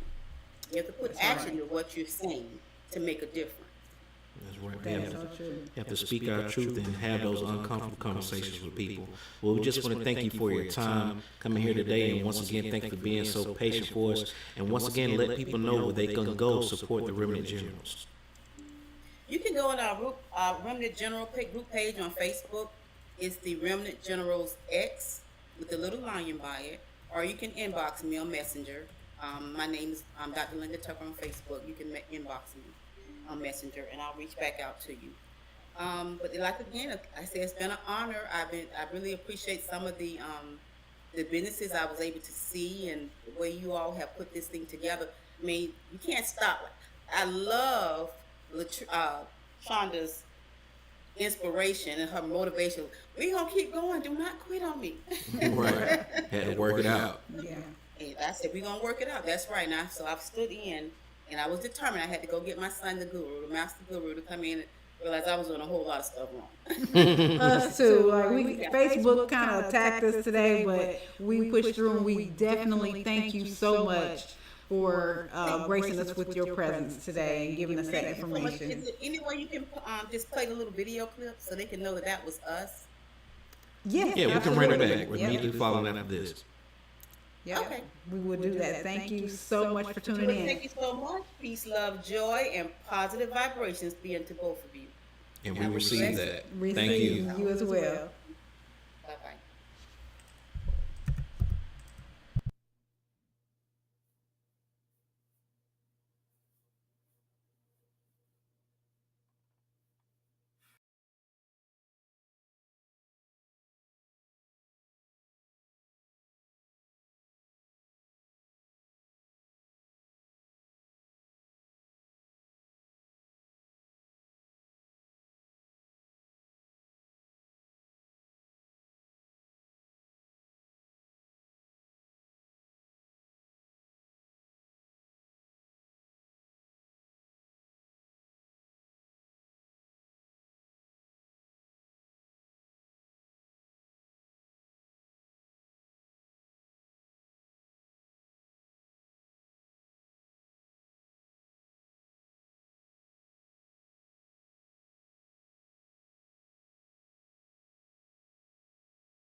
The color of caring.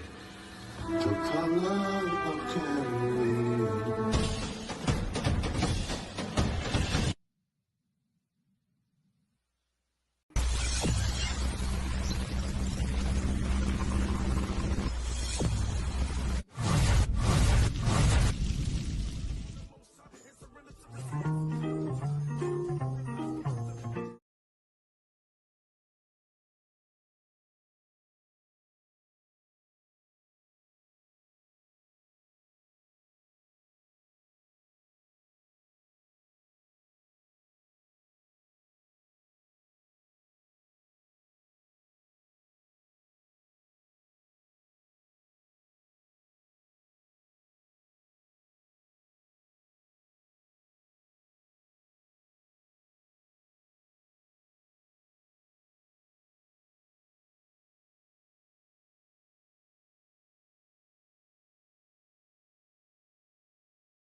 When we live in fear of the very people charged with our safety, our justice system has failed. It's time for accountability. We built Make It Home to correct the imbalance of power marginalizing our communities. For every police interaction, Make It Home broadcasts non-injectable testimony. With a video feed to your location, it connects you directly to an attorney to help navigate police procedures, safeguard your rights, and keep officers accountable. Make It Home broadcasts your video feed and location to friends, family, and the Make It Home community. Instant access for parents to watch over their children, and an in-call for bystanders to document multiple angles. All records are held in Make It Home's database, so over time, we can identify racially profiled areas and enact policy changes. Accountability and visibility for change. Because in America, in our communities, people should never be statistics. Sign up today to pre-order a subscription or donate to the cause. Together, we can make sure that everybody will make it home.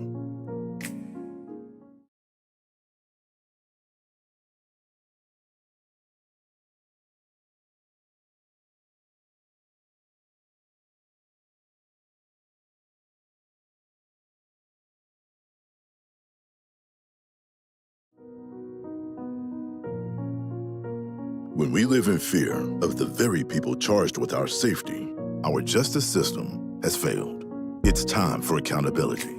We built Make It Home to correct the imbalance of power marginalizing our communities. For every police interaction, Make It Home broadcasts non-injectable testimony. With the video feed to your location, it connects you directly to an attorney to help navigate police procedures, safeguard your rights, and keep officers accountable. Make It Home broadcasts your video feed and location to friends, family, and the Make It Home community. Instant access for parents to watch over their children, and an in-call for bystanders to document multiple angles.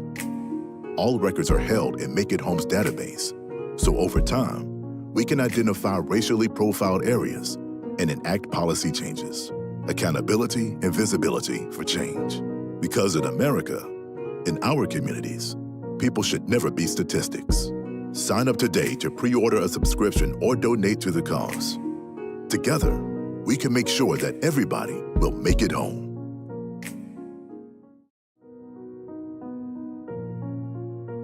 When we live in fear of the very people charged with our safety, our justice system has failed. It's time for accountability. We built Make It Home to correct the imbalance of power marginalizing our communities. For every police interaction, Make It Home broadcasts non-injectable testimony. With the video feed to your location, it connects you directly to an attorney to help navigate police procedures, safeguard your rights, and keep officers accountable. Make It Home broadcasts your video feed and location to friends, family, and the Make It Home community. Instant access for parents to watch over their children, and an in-call for bystanders to document multiple angles. All records are held in Make It Home's database, so over time, we can identify racially profiled areas and enact policy changes. Accountability and visibility for change. Because in America, in our communities, people should never be statistics. Sign up today to pre-order a subscription or donate to the cause. Together, we can make sure that everybody will make it home.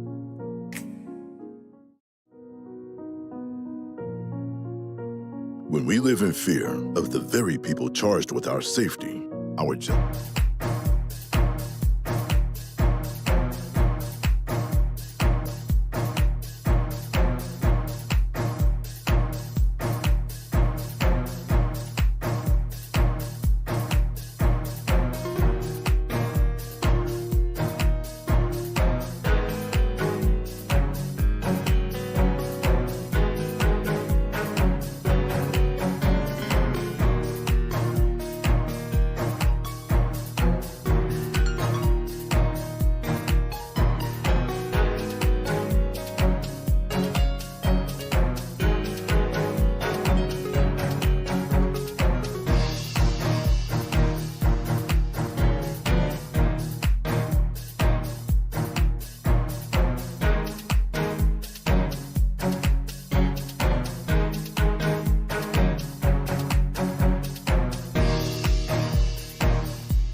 Yes, I'm here. Okay.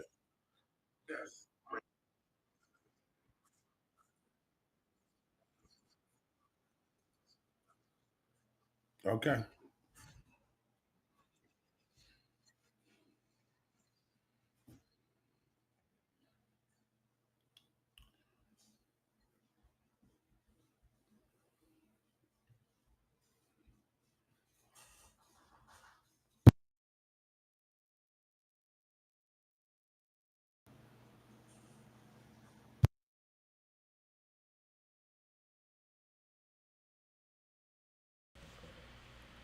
We are back with the Black Wall Street Days brought to you by BOB Awards Club. This is the first annual Virtualthon for BOB Awards Club with Black Wall Street.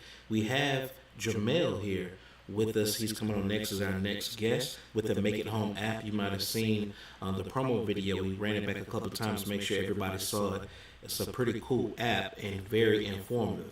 Mr. Jamel, if you could tell us a little bit more about the app, a little bit more about yourself and where you're from and what you do.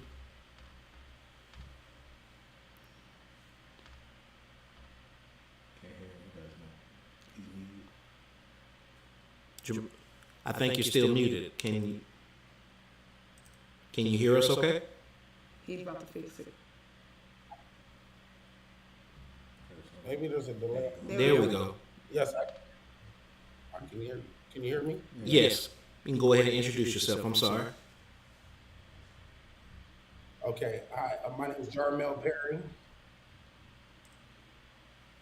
So there's a double delay. So hi, my name is Jarmel Perry. I'm the founder and CEO of Make It Home. We are a social justice tech company with the focus of stopping the revolving door of the jail prison system. We the pipeline from high school to jail to prison.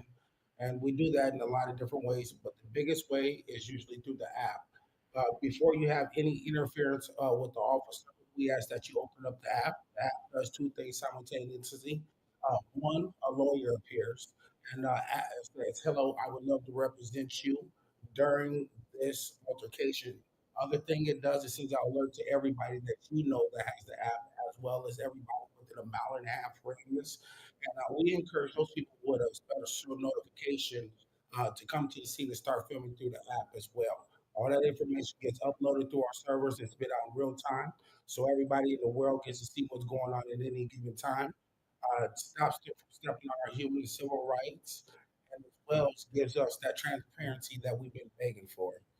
Um, but one of the biggest things I know it's going to do is going to bring back that community camaraderie that we have lost over the generations, where we start caring about each other, one of your next door neighbor or the kid that's right down the street.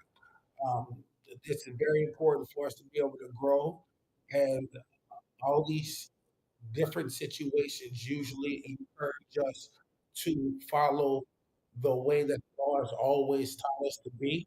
But now it's time for us to understand what our rights and be protected at all times. So can you tell us just a little bit more about the conception of the app? Was this like post George Floyd, or was this something that you always had an idea to do?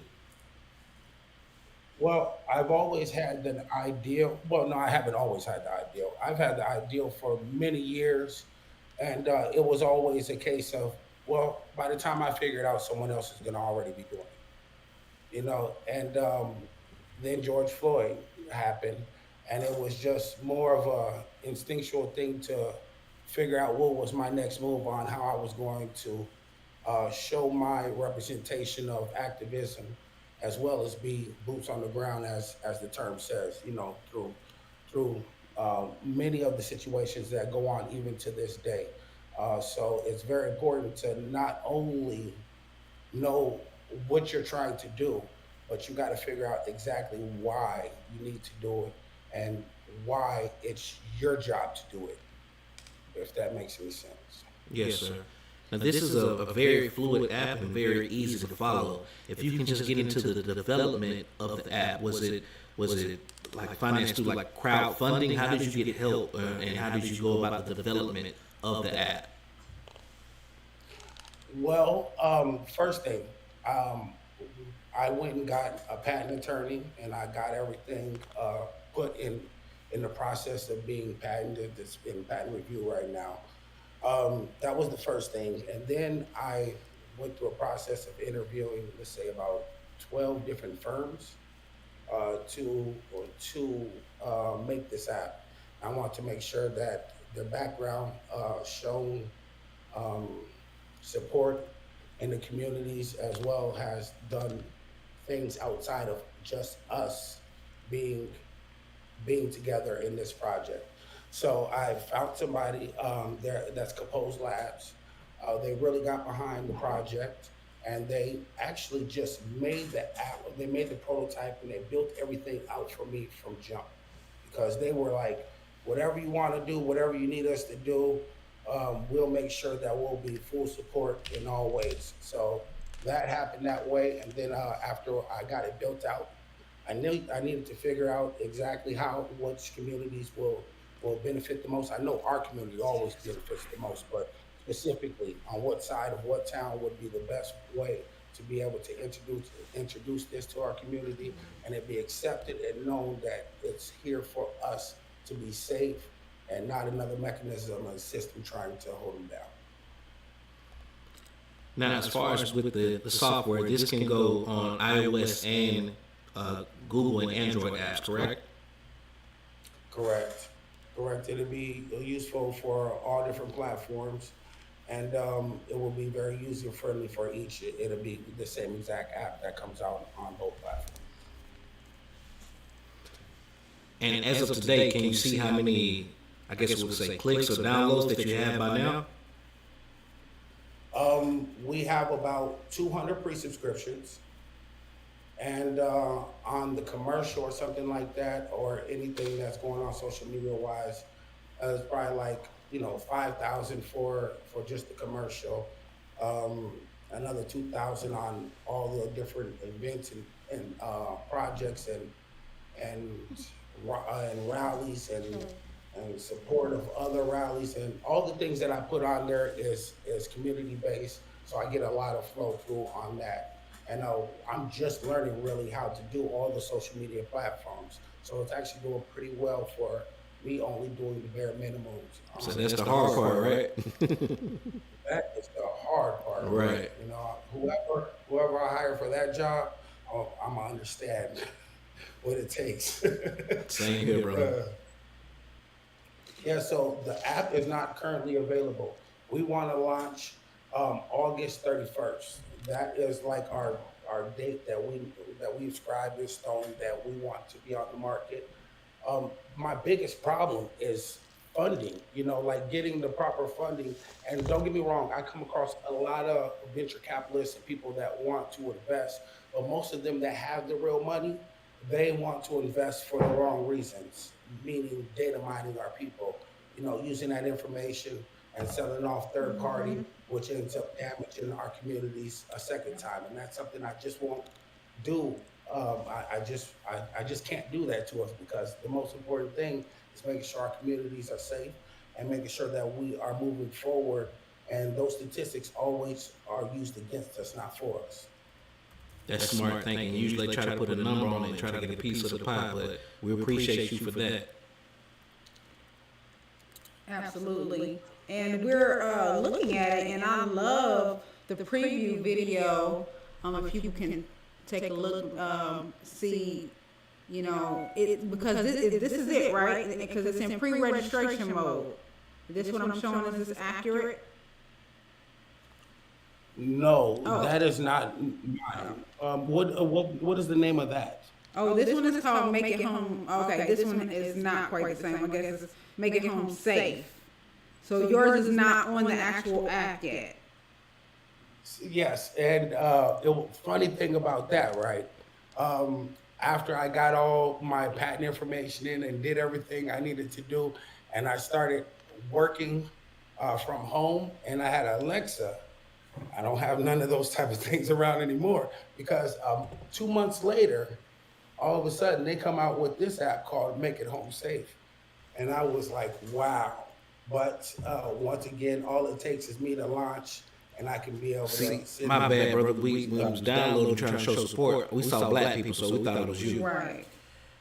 Yeah, trust me. Hey, they even had Tay Diggs to do a commercial. I just could not believe it. Wow. Yeah. I was like, wow, for real? That definitely happens. It be like that.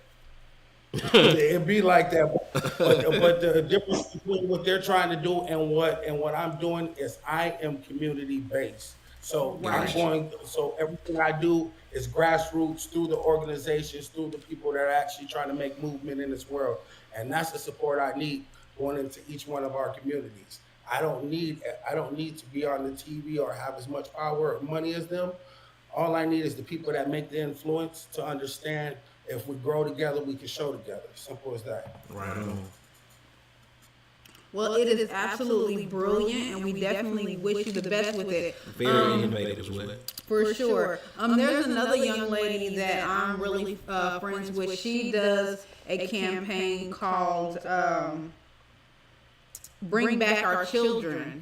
Mm-hmm. And I'm going to introduce you both to each other, because I think that you guys can probably benefit from maybe even cross promotion. She is similar to what's out there called Ebony Alert, because when it comes to black children, it seems like they make us wait longer for the missing children's reports and things of that nature. So we have one, some gather a crowd of people to even care about the black children. Right, that are dedicated. And what she does is, when children do go missing, or young people, it doesn't have to necessarily be children, she uses social media to make awareness, so those faces can, go across people's screens more often than just waiting on the 9 o'clock news to decide whether they want to run the story, if it's sensational enough for them to do it. So platforms like yours, let's just say if you guys, this is just an example, if you guys did a cross promotion, maybe some of the people that are actually missing can pop up on your app before you go into your home screen or something like that. Just another avenue to get those missing children's faces out there, and that will be another way to bring two types of communities: those who have people that are already missing in progress, and those who are trying to prevent such from happening. Even if it was a collaboration with affiliate marketing on each other's websites and apps, would be a big bonus. Right. So that's just something that I thought about on the fly, kind of. You know, you guys are both in that same arena when it comes to safeguarding our people, and we really appreciate you. Absolutely. Thank you very much, and that's an excellent idea. I would love to collaborate in any way, especially when we're talking about our young people. They're the most vulnerable of us all. So I'm all for that. And the app, you know, is set up so if a child wants to have the app, the parent has to have it first before they can actually even have it, because it has to be connected to their app. So anytime that they open up their phone and use Make It Home, it automatically starts FaceTiming mom, dad, grandpa, grandma, all your whole family tree. So until we get somebody on the line, first of all, to know where the child is. Second of all, being able to give consent for the lawyer to be able to represent them. The difference between our app, Make It Home, and any of those other apps, we make sure that it's broadcasted so the community can know what's going on. We have so many different features, such as like if the worst does happen, you end up going and having to sit in the cell. We got tow trucks that'll come pick up your car and take it back to your house. So when you do get out, you don't have to start on -2. So you get back to square zero, get back to work, and make sure you can take care of your family. Because that's one of the main ways they try to break down our community. Because they charge what, $37 a day when they put your car in the impound. And if you locked up over the weekend now, you just paid bond or the bail to get out. Now I gotta pay just to get home. Yeah, brother, that's very innovative. That's amazing. That's amazing. We're definitely going to get behind that, because so many, like my cousin just last week had his car impounded, and before you know it, 3 days in, he's up already to almost $600-700, and you know that it's a racket. So we definitely need something like that in our communities. And thank you for being so forward thinking and innovative to think of such measures to help us out like that, because it's an economic strain to lose your car over something so minor or frivolous or even big or whatever, and then you know you're already having to deal with jail and court, and now you've lost your car. So that is huge. Brother, you say you work from home now, right? Yes, I am. Yeah, you got to stay in the house, because they're going to get at you. When you start cutting down on the black statistics, that's the truth. They don't like that. Stay home, brother. Stay safe. And I can laugh at it now.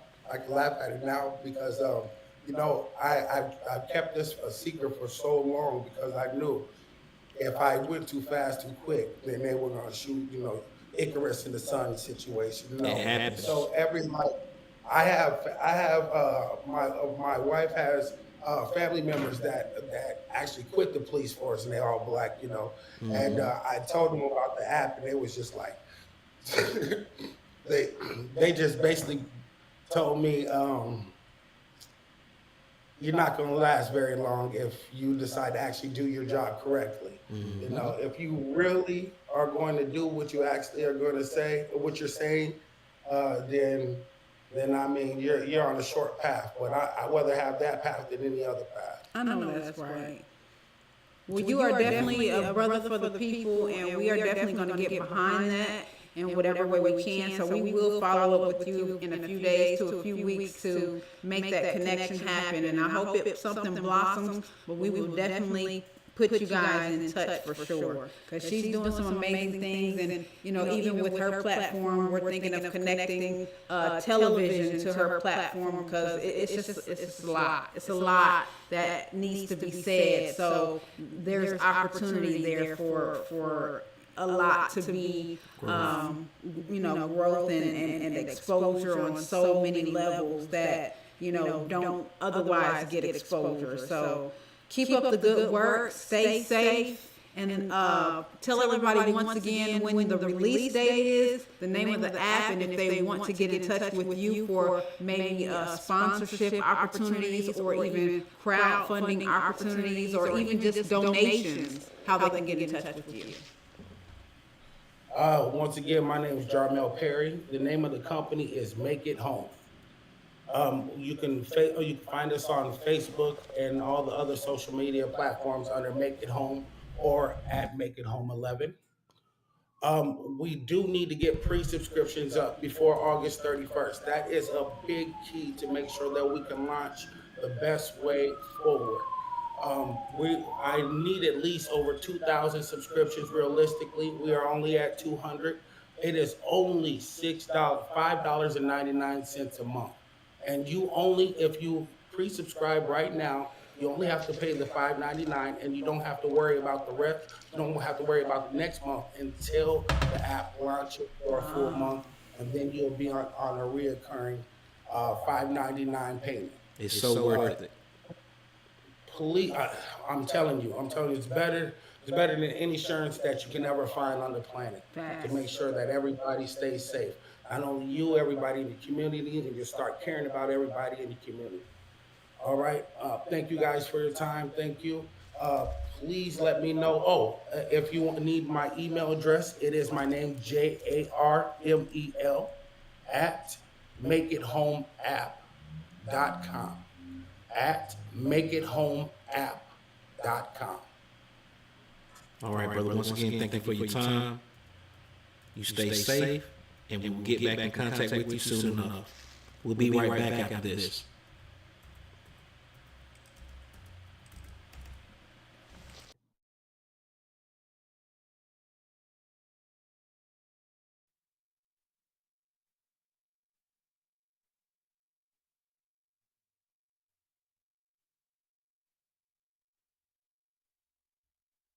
Hi, I'm DeMonica Fly, representing Minnesota, Chicago, Illinois, and my hometown, Springfield, Illinois.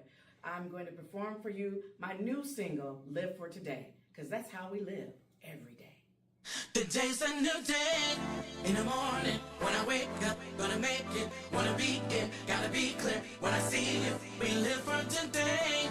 Everybody wanna party, wanna get down to the new sound. Make it all bounce, turn it all around. Today's a new day. In the morning, when I wake up, gonna make it, wanna be it, gotta be clear. When I see you, we live for today. Everybody wanna party, wanna get down to the new sound. Make it all bounce, turn it all around. Today's a new day. Ay, ay, ay. We live for today. Ay, ay, ay, ay. We live for today. Ay, ay, ay, ay. We live for today. Ay, ay, ay, ay. Yeah. No more pressure, no more pain, no more racism. We all bleed the same. No more hatred and no more greed. Let's love one another. That's all that we need. Today's a new day. In the morning, when I wake up, gonna make it, wanna be it, gotta be clear. When I see you, we live for today. Everybody wanna party, wanna get down to the new sound. Make it all bounce, turn it all around. Today's a new day. In the morning, when I wake up, gonna make it, wanna be it, gotta be clear. When I see you, we live for today. Everybody wanna party, wanna get down to the new sound. Make it all bounce, turn it all around. Today's a new day. We live for today. We live for today.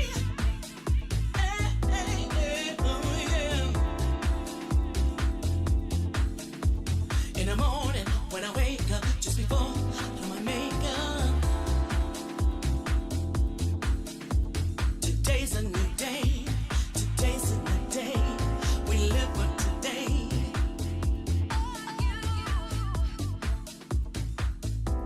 Today's a new day. In the morning, when I wake up, gonna make it, wanna be it, gotta be clear. When I see you, we live for today. Everybody wanna party, wanna get down to the new sound. I ain't going nowhere, nowhere, yeah. I ain't going nowhere, nowhere, yeah. I ain't going nowhere, nowhere, yeah. I ain't going nowhere, nowhere, yeah. Can we get caught up in the moments? I don't wanna never turn pages, baby. You the best story. They gon' talk about us for ages, like Joseph and Mary. Even though love can be scary, I'm gonna hold you down. There's no need to be ready. Roll the carpet out, yeah, girl, sit on your throne. Call me up, FaceTime on your iPhone. Can't leave you alone, we up in the zone. Moving alone, I'm loving this song. Come on, I ain't going nowhere, nowhere. Yeah, I ain't going nowhere, nowhere. Yeah, I ain't going nowhere, nowhere. Yeah, I ain't going nowhere, nowhere. Yeah. Now, baby, let's take a back stroke. Not playing games like Hasbro. I had a dream that we gonna build a castle. Is that so? Cause all we need is two. I've been up on my knees, hope it's me and you. And now, Jesus, where you get this girl? She gon' be my whole wide world. And you know, yeah, you know. I ain't going nowhere, nowhere. I ain't going nowhere, nowhere. Yeah. I ain't going nowhere, nowhere. Yeah. I ain't going nowhere, nowhere. Yeah. I ain't going nowhere, nowhere, nowhere, nowhere. I ain't going nowhere, nowhere. Yeah, yeah, yeah, yeah. I ain't going nowhere. Yeah, yeah, yeah.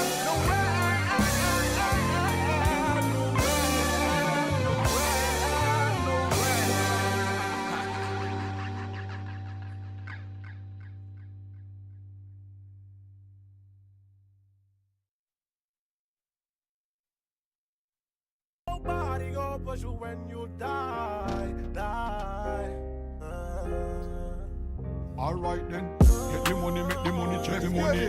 If you want, your friend can bet the money, set the money. From a friend, don't take no money. Time is hard work and sweat for your money, youth. Get the money, make the money, check the money. If you want, your friend can bet the money, set the money. From a friend, don't take no money. Hard work and sweat for your money. Hard work, sweat, respiration, perseverance. Ready if we must, give it clearance. Give way up on stage, make appearance. Time is slow, some boy have them no afference. Get the food and mouth for share and greedy raiders of the head. All and cravings, talent get mad.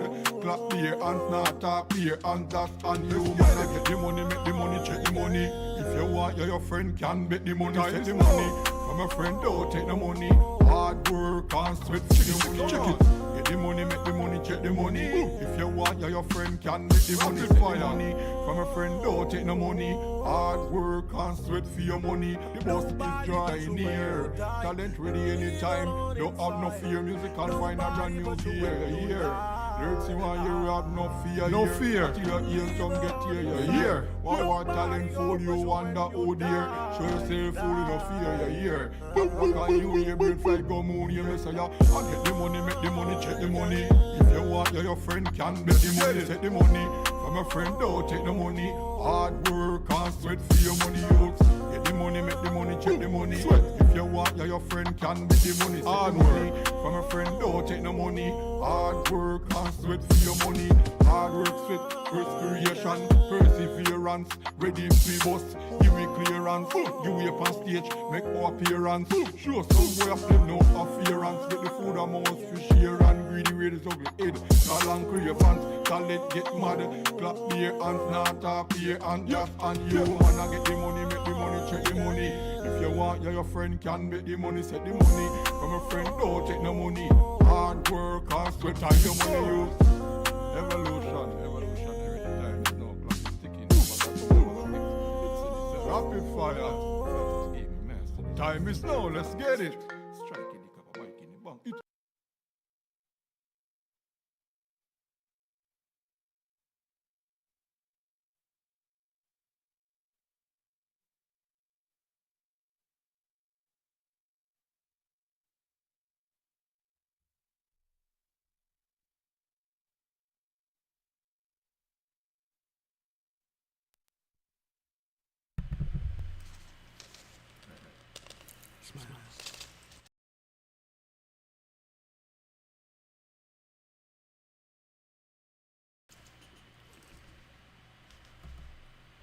And we are back. Thank you so much for that brief music intermission as we continue on with the last little bit of the Virtualthon that we have left. First of all, I want to thank everybody so much for hanging with us through all the technical difficulties earlier, but we have made it. We've had some great guests.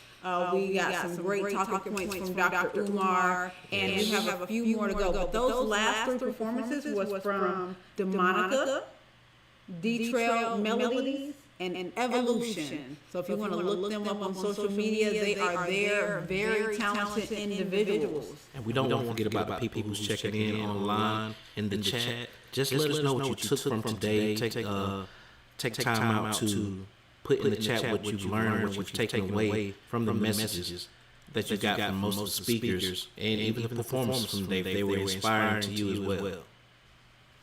Yes. Also, again, just let us know where you're checking in from. If you're just now tuning in, we want to know what city and state or what township or country you're hailing from. We definitely want to make sure that we have a good engagement going on as we build this platform with the BOB Rewards Club. Also, we haven't talked about it yet. Can we go to the BOB Rewards website and talk a little bit about that, Deuce? Sure we can. We do it every episode on Shop Black Podcast. You can check that out on our YouTube page, either from the BOB Rewards Club page or on the CPTV page. Yeah, so this is the foundation that's laid this Virtualthon out. The BOB Rewards Club, or you can find it at bobrewards.club, is a membership program. And with $25 a year as a business owner, you can be a part of our Shop Black podcast and also be notified of the latest events and vendor events all across the nation as we expand from city to city and state to state for more BOB Rewards Club chapters. And we'll be opening up one here in the Charlotte area very soon. And if you think you might be interested in opening up a chapter in your city and state, definitely you want to become a member. Again, only $25 for a business membership and $10 a month as a consumer. So that means if you love supporting black businesses, if you love supporting black products, and you want to purchase on your own, you can have them, we have them available on the website to purchase. And speaking of events that's coming up, we do have the Juneteenth event coming up. So if you want to support that, if you want to be a sponsor, if you want to be a vendor, it's not too late, I don't believe, to sign up. You can get in contact with Michelle, who's the founder of BOB Rewards Club, and you can contact her on the website as well. That's fine. Yeah, we just wanted to give you just a snippet of the website where you can go and see it for yourself. So if you look, you can join the movement. You can click to join. You can see the events. You can see the programs and services. You can even see the training courses. And if you are feeling jovial and you like what you see this year, know that we've had a little trouble and you want to donate to help make this program better for next year, you can do that as well. As you can see, a very laid out vision.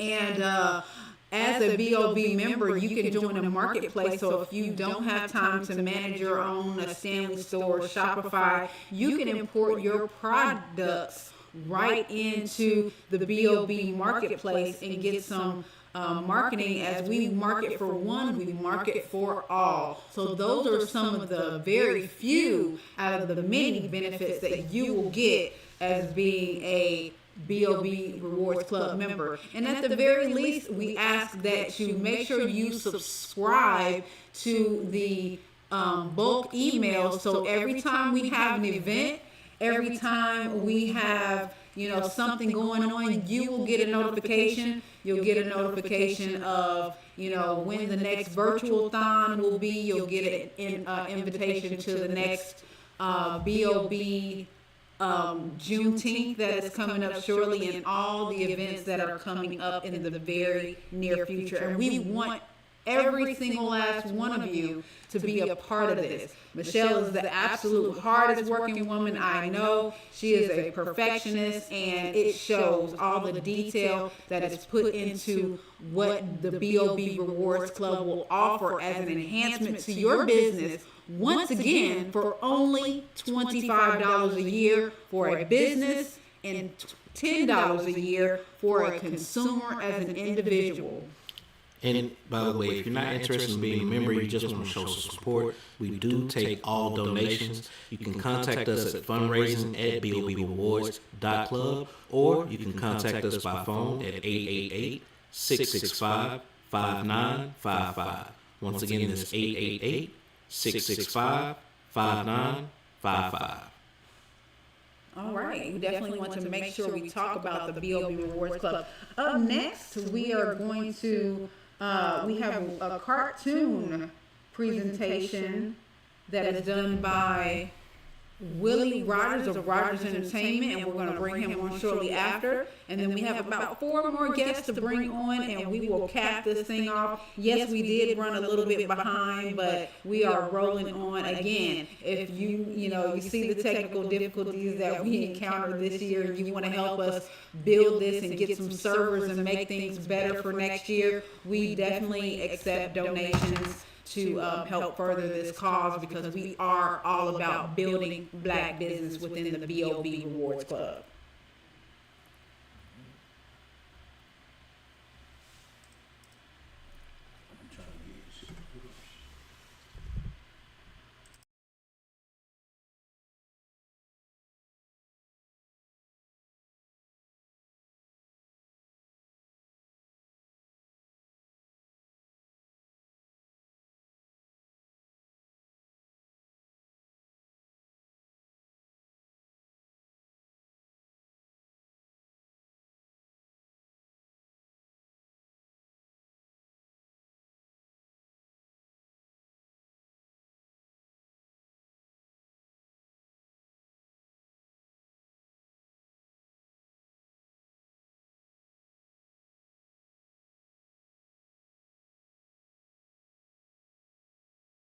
Hello.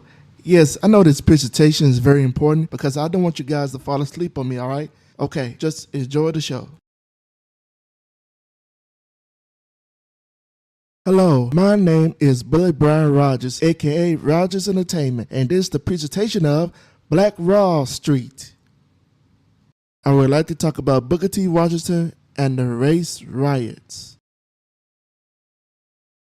Booker T. Washington, a prominent African-American leader during the late 19th and early 20th centuries, is known for his philosophy of accommodation and self-help, advocate for African-Americans to focus on vocational training and economic self-sufficiency rather than directly challenging the segregation and disenfranchisement.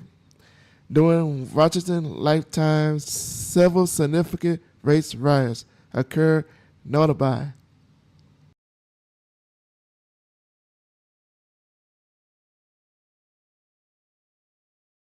and now the race riots.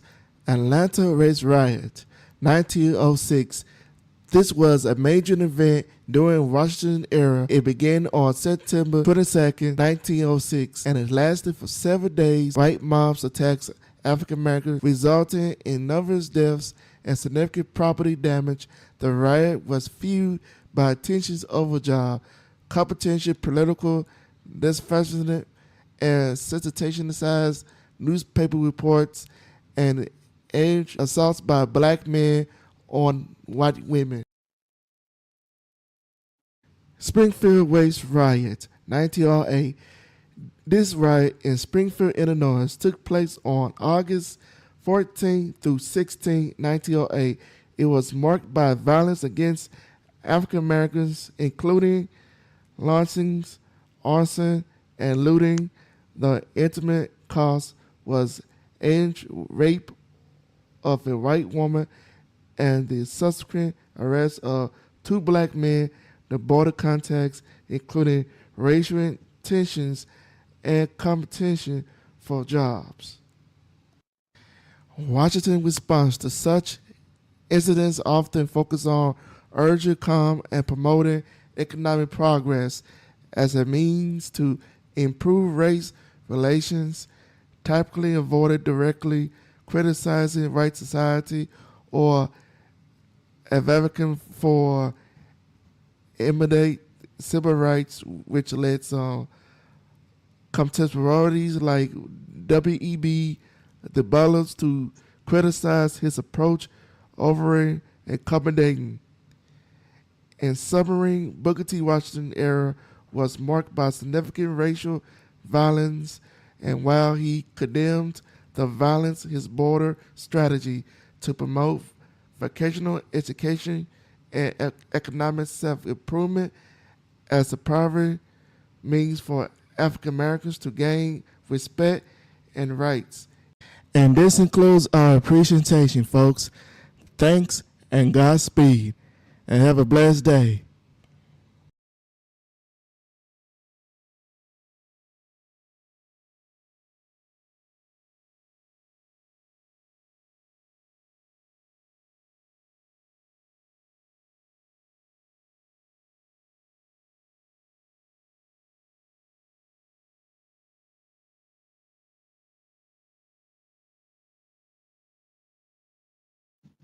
Yes. Okay. Okay.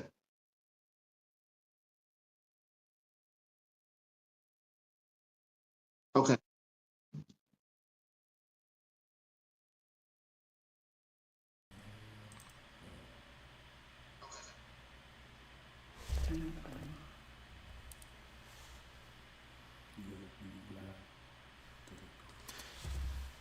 And we are back with Black Wall Street Days, brought to you by BOB Awards Club. My name is Deuce Terry. You know that by now. This is LaShon the Voicestress, I'm sorry. And we have with us one of our brothers in entertainment. We work closely together with Willie Rogers, and we're going to let him tell you a little bit about himself.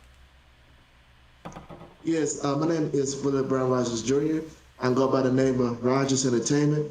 Okay, Rogers Entertainment is about a cartoon business that like bringing entertainment, comedy, stories, and all that good stuff.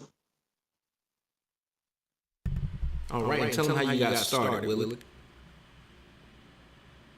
Yes, I got started since I was in college, like years back, and then I just working towards my dream and goals, keep pursuing that dream, like never stop, just keep going, and just keep pushing it, keep striving.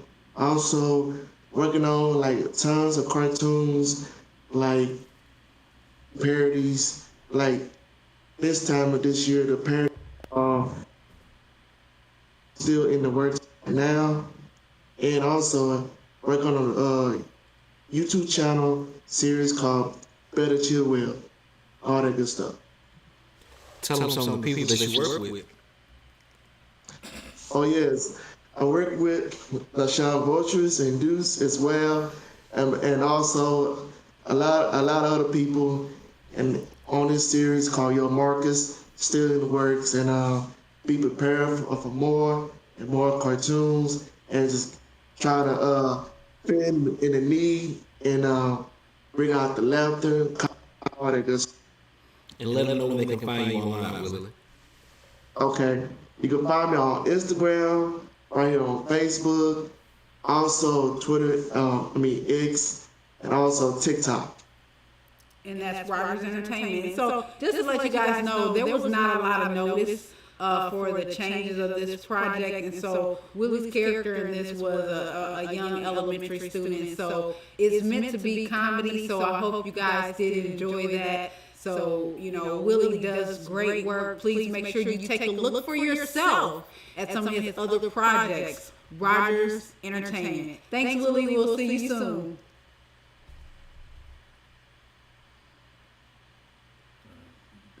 Mm-hmm.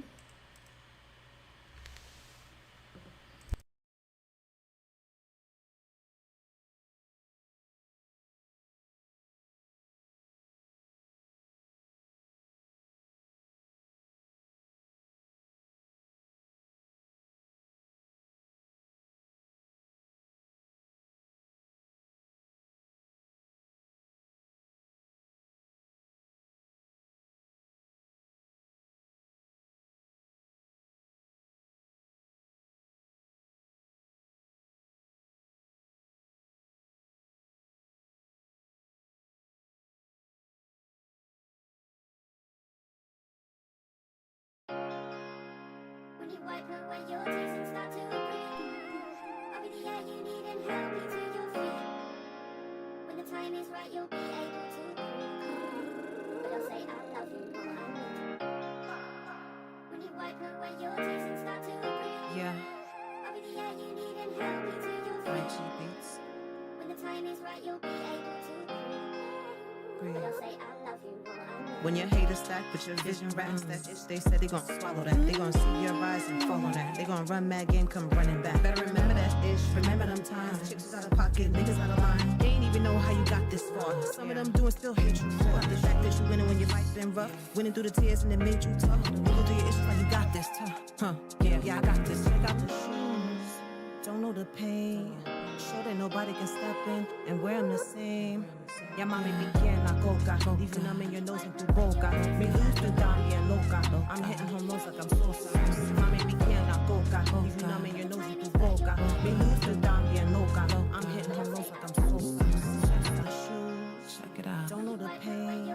Sure that nobody can step in and wear them the same. Yeah, got the shoes, When the time is right, you'll be able don't know the pain. but I'll say I love you more. Ya mami piquena coca, leaving them in your nose and through boca. Me lucen también loca, I'm hitting home runs like I'm Sosa. Coca, coca. Me lucen también loca, loca. Mira mis zapatos, yeah, putos. If you know, you know. Big diamond, it's a move, baby. When you wipe away your tears and start to breathe, I'll be the air you need and help you to your feet.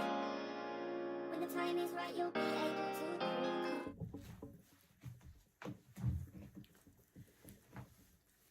Hey y'all, welcome to the Virtualthon. My name is Catrice Jackson, aka Nyala Mkale Ukwazi. It is my chosen name, and it's also my stage name for Nyala Music. Thank you so much for being here. I am grateful to be a part of this event. And I chose a particular song to share with you tonight called Face Your Fear. I believe that it is oftentimes our fear that keeps us from speaking up, from raising our fist, from doing the things that we know that we need to do, the things that we want to do. It is our fear that keeps us from being brave and courageous to stand up for what we know is right and what we deserve. It is your lucky day because this song has yet to be released and you are hearing it for the first time. I am a new artist, so I'm very grateful to be able to share my voice through the gift of song. And I'm excited to share my upcoming single, Face Your Fear.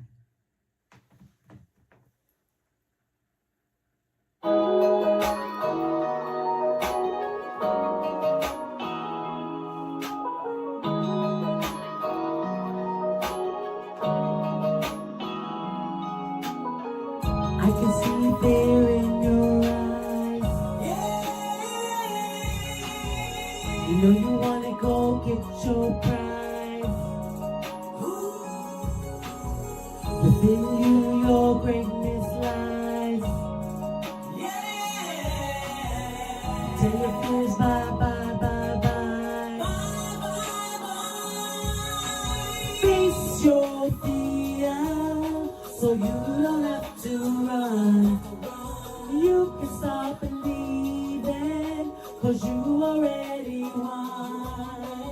Face your fear, so you don't have to run. You can stop believing, 'cause you already won. It's you versus you. There's nothing left for you to prove.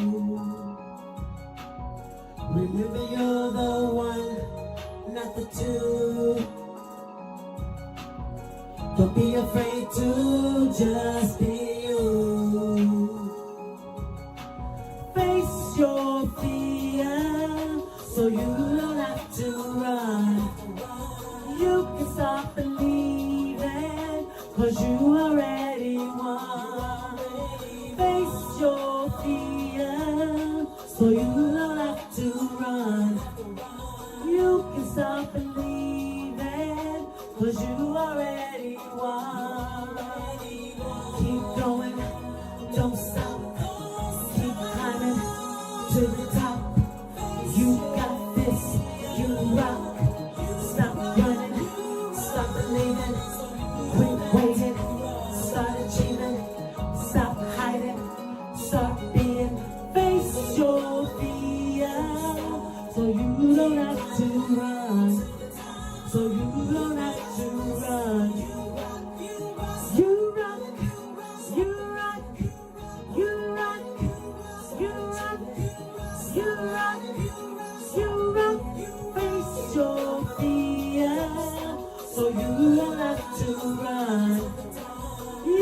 start believing, 'cause you already won. Face your fear, so you don't have to run. You can start believing, 'cause you already won. Keep going, don't stop. Keep climbing to the top. You got this, you rock. Face your fear. Thank you for listening to Nyala Music. Again, go stream Nyala Music on all streaming platforms. Thank you for being here. Face your fears. Power to the people. I can see fear in your eyes. Yeah.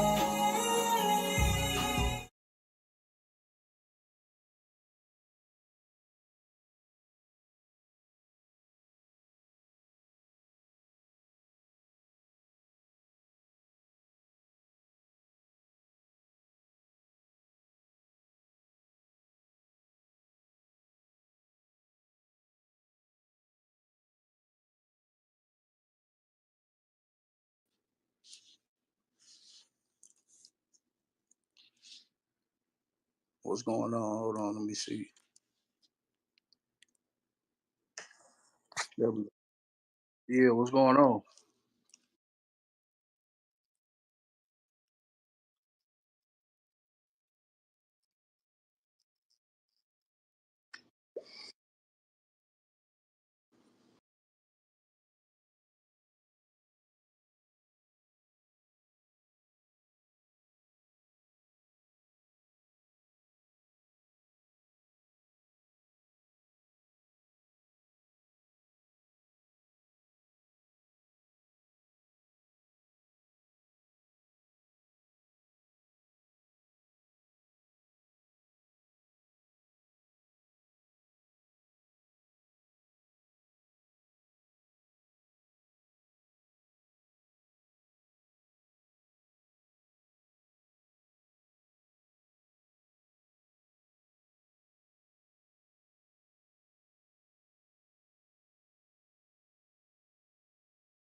Peace, peace, peace. And we are back. We are here at the Virtualthon as we come down to our last few guests. We are so excited and we thank them all for their patience. So I'm LaShon, the Voicestress, and I'm Deuce Terry. And we're just excited to be here. Like, this is a huge opportunity. And we have Dion Primo that is on with us, and he's going to tell us about himself and his musical journey and career. Go ahead, Primo, give it to him. For sure, peace. What's going on? I'm Dion Primo, platinum songwriter with Universal. I work with people like Snoop, Ice Cube, 50 Cent, Raphael Sadiq for the R&B lovers. I'm also an independent artist myself. I put out music under the brand Urban Legends, and that's the business I still rock with today. So, still writing songs, still doing my thing, but just chilling, trying to expand the business out of the music industry and into the product world that can get in some of these retail market spaces. And can you tell us a little bit how you got into the business? Oh yeah, man, it just started. One of my good friends from high school, his name is DA. He go by the name of DA. Got that dope. He did The a lot of producer, big records. the producer tag. Yeah, Very familiar. Yeah, man. So he was like, man, you always make good hooks. You should write hooks. I'm like, oh, people get paid for that. So I started doing hooks, and that's what took off. When you do what you're supposed to do, gotta, it's like a magnet. Gotta put you in them rooms. Were you able to check out some of the Virtualthon earlier today? Did you get a chance to see Dr. Umar speak? I didn't see that. I probably came on about like 4:45. I got you. So can you tell us what region, like what part of the U.S. are you in? Right now I'm in Oklahoma, which is cool. It's dope. I was watching the woman from Tulsa. I've been meaning to push up there. So growing up, did you occur any type of racism, anything like that growing up? Some of the struggles that most, inner city culture receive from the police or any type of racism, anything like that, in particular situations that you could recall? Oh man, all the time. I was just telling my brother, he darker than you. I'm obviously the light bright, but we get treated the same. Police come, I'm like, why you got your hand on your gun? That's the first question I ask them, and it ain't. I always ask them that. They always got their gun when they pull up. But as far as racism, I mean, that's just what it is, man. The world is gonna be racist. It's just what it is, man. That's why platforms like this to just allow people to showcase their genius. You know what I mean? Because when he started talking about his IPs and intellectual property, I'm like, thank God, because that app can do stop a lot of these demons running around here. That was you in the chat talking about the Make It Safe, Make It Home Safe app, right? Or Make It Home. Yeah. I actually got a hook I wrote called Make It Home, and the guys that produced it, Mike and Keys, they actually produced Nipsey Hussle's Victory Lap album. Nobody did a song to it yet. It's just a hook and a beat, but I'm like, dang, that's tight. He got an app called Make It Home. I'm like, that needs to be everywhere. Y'all definitely have to link up. Yeah, that would be a good intro clip to play.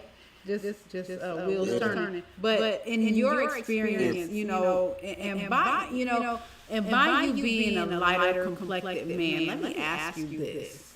Do you feel like your darker brothers experience more racism than you? It's a taboo topic. I got a brother, right? I call him the DNA. He said, "What's that?" I said, "Darkest nigga around." He tell all the others in the group chat cracking the fuck up. They know how I am. I play on that racism because everybody's racist. White people racist, black people racist. As a mixed person, you can see both sides. So my dad, I'll tell you a story, right? My mom driving through Mississippi. I'm like maybe 5 in the back. Pops go try to get a hotel room. No vacancy. He said, all right, come back around, send my mom in. She go get a room. In the morning, Pops turned in the key laughing at the same dude that told him he couldn't get a room. So I used to see stuff like that, man. And it didn't really click back then, but as you see how the world is now, it is what it is. When in your education, like as far as pre-K to 6th grade on through high school, middle school, when did you hear, or when did you first hear about the Tulsa, Oklahoma massacres, and what do you feel about the remnants and the things that are still going on that are affecting the generations behind what happened today? You know what, I want to say we had a teacher at Curtis Junior High in Carson, Delamo, and he was from Tulsa, and he used to talk about that. Like, that's when it was like first planted, but I don't think I actually seen it in the book. I can't even recall, to be honest. Like you were saying earlier, it might be a conspiracy. Because I didn't know what happened in Florida until I saw Rosewood. Right. It happened in Chicago, it happened in Delaware, it happened in Virginia, Omaha, Nebraska, Elaine, Arkansas, Charleston, South Carolina. It was an occurrence that happened really over a 20-year period, but one of the most significant ones was we call it the Red Summer of 1919. A lot of the impact and influence that we've tried to grow upon today on just our conversations, when people come up with resolutions, like it's a battle with the legislation in Congress and some of the senators out of Oklahoma, but they're trying to get reparations and not only memorials and monuments for these descendants of the victims, but what the issue is, the people who are in office in Oklahoma are also the descendants of the people, of the perpetuators. Right. So it may be like a cycle that we're going through, but from our culture and our generations that's come from this particular incident, we keep rising, we keep developing, we keep growing, and we keep striving, trying to push forward. So just from us to you, brother, you being in the entertainment business, just keep pushing forward. We've learned a lot throughout the day. I hate that you missed some of it, but you can always go back and check it out. We've got the live being recorded. I want you guys to share it and just educate people on some of the occurrences that happen in our history, because we can always learn from our past, but we got to keep pushing forward towards the future. And as far as you being in your lane, do you feel like your music is effectual? And that may not even be a word, but is it like, can it help to resonate, heal some of the wounds through your music of positive messages of what happened? Yeah, I have some music for that. I have a song called "In the Now" that's exactly that. But it just depends. Every song is a different frequency, and I consider myself extraterrestrial AF. So we got so many different dimensions and frequencies, and now they starting to say aliens supposed to be coming in 2026 and all this stuff. But all that stuff is crazy. But at the end of the day, it's all relative, and music is the strongest force in the world. If you look at what's going on, they tried to say hip hop and rap is going down, the melanated culture. Rap, all the country songs is winning, and then Kendrick and Drake lit up the top 10 Billboard. Ice Cube and them didn't even go to the top 10 with no Vaseline. Wow. So I work with. We had 5 songs though in the top 10. Like, that's never been done. So that just showed, hip hop is always gonna be controlling the whole earth. Go to Africa, they got rappers that sound just like Future. You like, damn, why that nigga speaking English? He sound like he from Arkansas somewhere. He from Africa. Right. But yeah, we just gotta come together to keep building.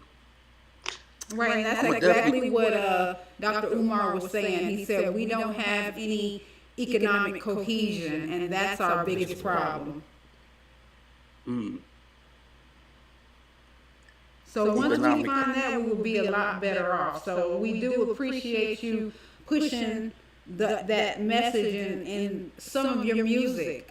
We do know that all the different other types of music are very necessary because we resonate with that too. But we also know that there is healing when you put messages, different messages in the music, and it will land where it's supposed to land when it's supposed to land. Our chakra first, and then hit our minds, but we in the roots trying to survive and get money, everything funny. But I always say you gotta pimp yourself. You gotta progress in my pursuit. Progress in my purpose.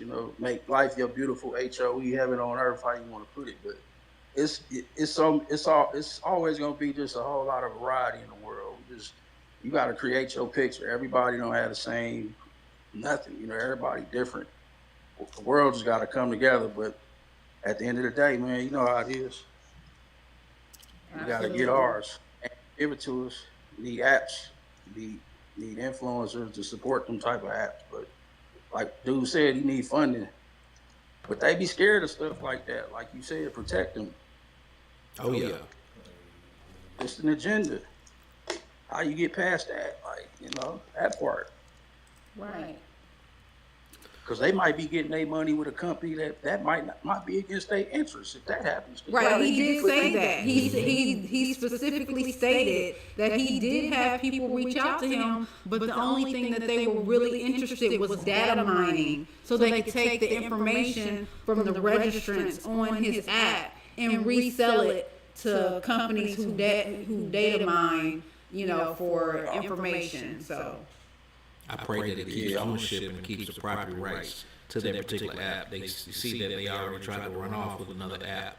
He can virtually benefit from apps like that because people want to get home safe. So that's the biggest message. That's the biggest part. But Primo, what kind of projects do you have coming up in the future? On music or just right now? Really, man. In general. Right now, I'm working on a supplement because, as I said, with music, we don't get paid anymore by a song. We get stream money. You can't survive off that. So, as musicians, we always do merch. I got merch. I've been selling merch. I got merch in some of the stores where I'm from. So now I want to put a product in the supplement market. You know what I mean? Something that's all natural, help heal. Stuff that we need. It's a lot of innovative herbs out there. Getting good research, especially in the mushroom field. Mm-hmm. But just in general, man, I just want to push just for people to understand, man, it's just all about product. You ain't got to be in one lane. Just, we gotta try to get things right and be universal with it sometimes. You are absolutely right. Now, if somebody wanted to get in contact with the talented brothers such as yourself, how would they do that? I am Dion Primo on Instagram, and yeah, I'm on there. I'm on the other stuff, but usually just Instagram hit me up. I'm always looking for producers that got beats. I heard a couple of songs in here I like. The one that stood out to me the most was the Nowhere one. I really like that dude's style. He had a dope voice. He kind of reminded me of like a young John Legend. That's right. On notes. It was That harmonized. was dope. Yeah, always looking to work with people on the music lane. So just tap in. Well, we're definitely going to tap in with you. Of course, we have the B.O.B. Shop Black podcast, but we have a host of different streaming platforms that we're on the radio as well. So if you know any independent artists, we would love to tap in with them. I love to collaborate, and we're always going to keep you on our radar.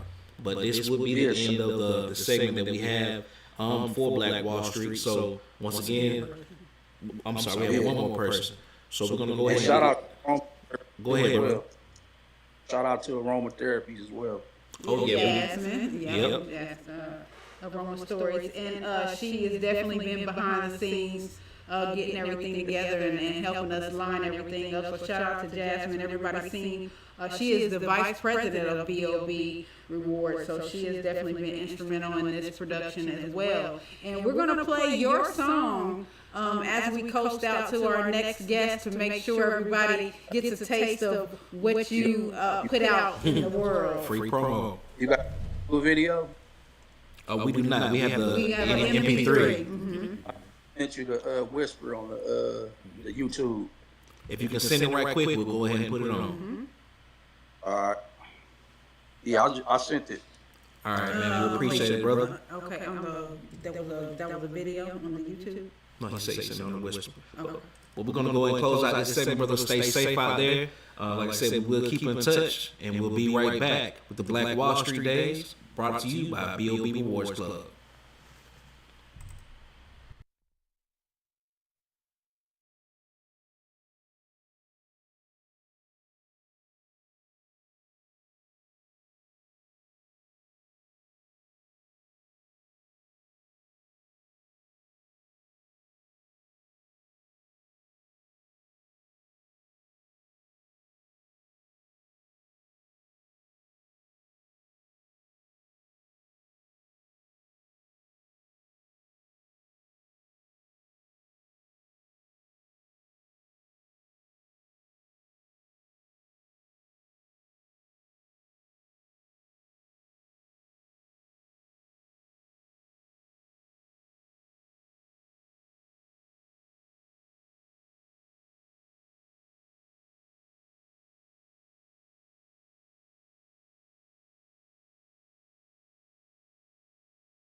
Yeah.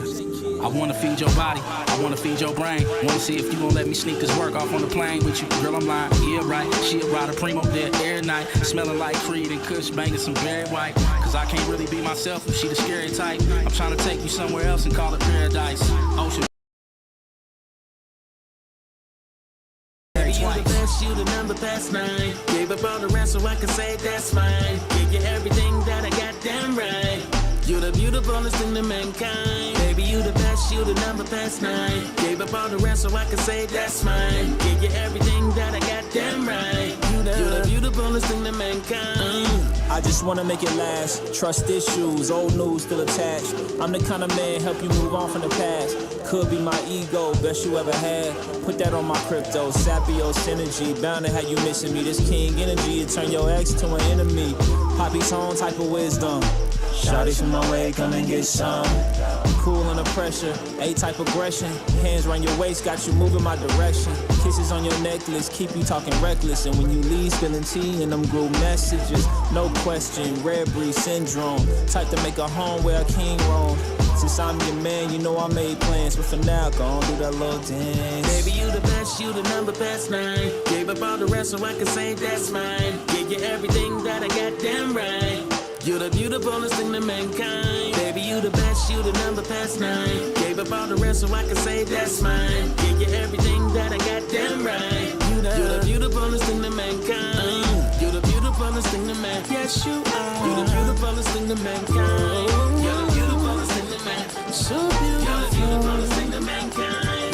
You're the beautifulest thing to mankind. Beautiful thing. You're the beautifulest thing to mankind. You're the beautifulest thing to mankind.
That took a little longer than I expected. I'm sorry.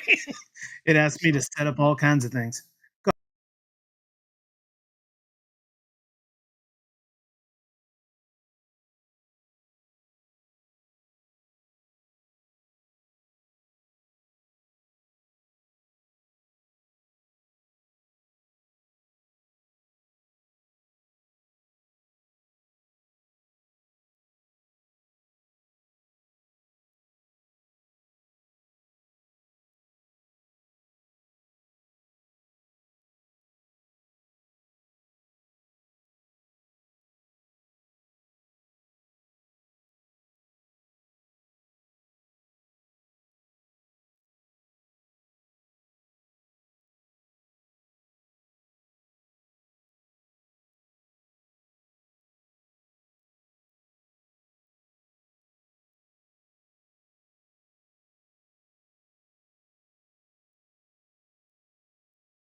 And we are back with Black Wall Street Days with from BOB Awards Club, and this is our last guest speaker of the evening.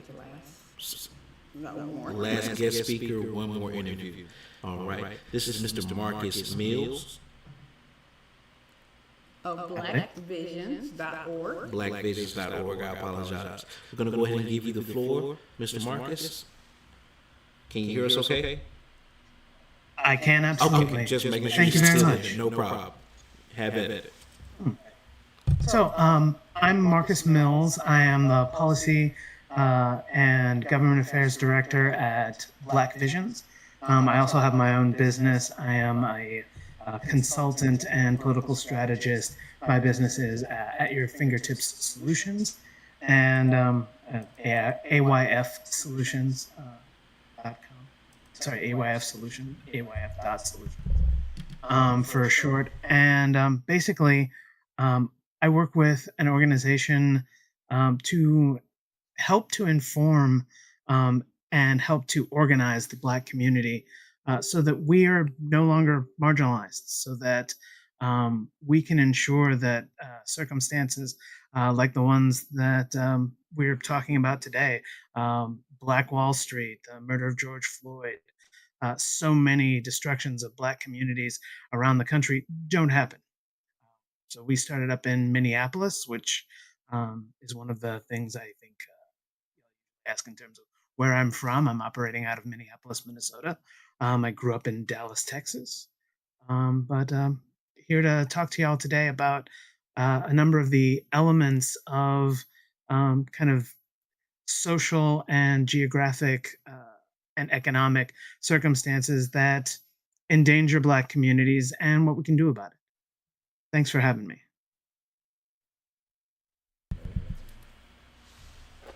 Thank you, Marcus. Like I said, we have a 5-minute slot, but we can go ahead and continue if you like. As far as being our guest speaker, we're going to go ahead and close out after this, so you have the floor. Thank you. Alrighty then. So one of the major elements that I wanted to talk about is that we are generally hamstrung partly by location. And so in general, we've been talking about the ideas of solidarity and bringing folks together economically. And between both concepts of redlining in the past, which separated us from the locations of wealth, and zoning in the present, which continues to do so, networking is one of the big things that is endangered by separating us by locality, separating Black people away, segregating us away from the means of power, economy, and production. One of the ways in which we improve this is by networking. And so I'm, a proud member of Bob Rewards and have been since the beginning of my first political campaign. So I should also let you know I'm a candidate for the Ward 3 City Council here in Minneapolis. And one of my friends put me in touch with Michelle in charge of Bob Rewards and making sure that there is very effective communication between Black folks, especially as we grow economic capability and begin on our paths to wealth, is a massive benefit, because one of the best ways we are defeated is by utilizing racism just to serve the interests of breaking up coalitions, and then making sure that we are as far away from economic capacity as possible. So the elements of economic strength come from opportunity, and opportunity is in an economic sense is basically just having proximity and access to power when the capabilities show up.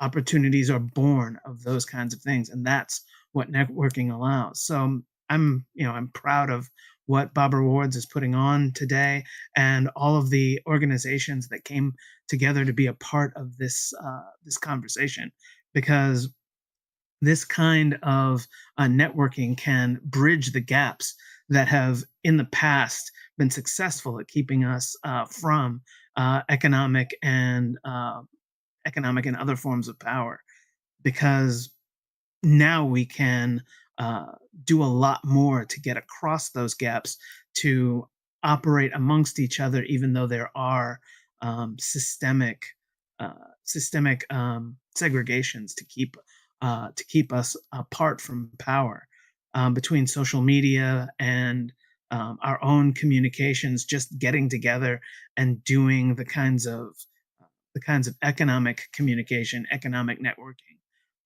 that serve us, we can actually get out of some of these problems. The only other element then becomes official power. So we also need to work together to ensure that we are making our voices heard in politics. I mentioned my own candidacy. Basically, I decided to run because we did not have the kinds of service for Black people and even other people of color in the Minneapolis City Council that I thought was necessary, especially in my ward. And so some of us need to step up, and some of the rest of us need to be ready to support, and the rest of it is just communication. So I appreciate the opportunity. I think I'm out of time. It's quite all right. We've been going on time for quite some time now, but we do appreciate you showing up and supporting us. We see you've been on the stream for quite some time in the chat, so we appreciate that as well. Just to say, we have gained some new followers, some new subscribers on both pages that we've been streaming from today, so we appreciate everyone who tuned in. Marcus, we appreciate you. We don't want to take up too much of your time as well. We're going to go ahead and bring on our next guest. Before we close out, how can we get in contact with you and support your candidacy?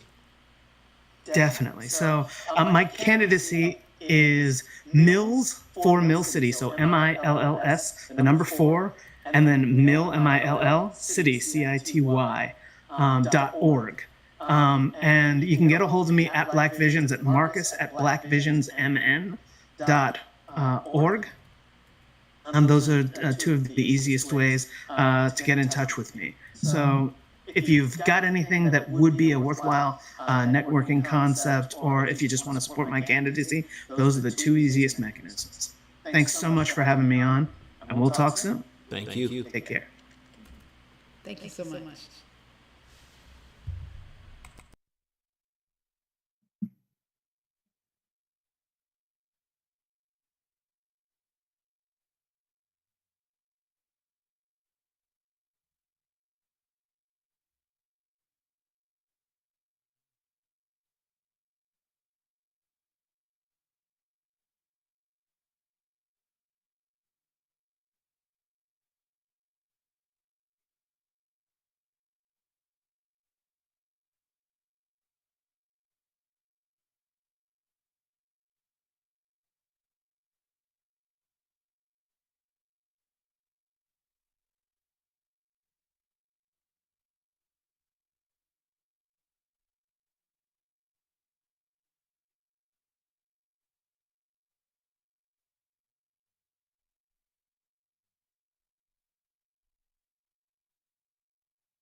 Thank you all so much for being in attendance today for this first annual Black Wall Street Days Virtualthon.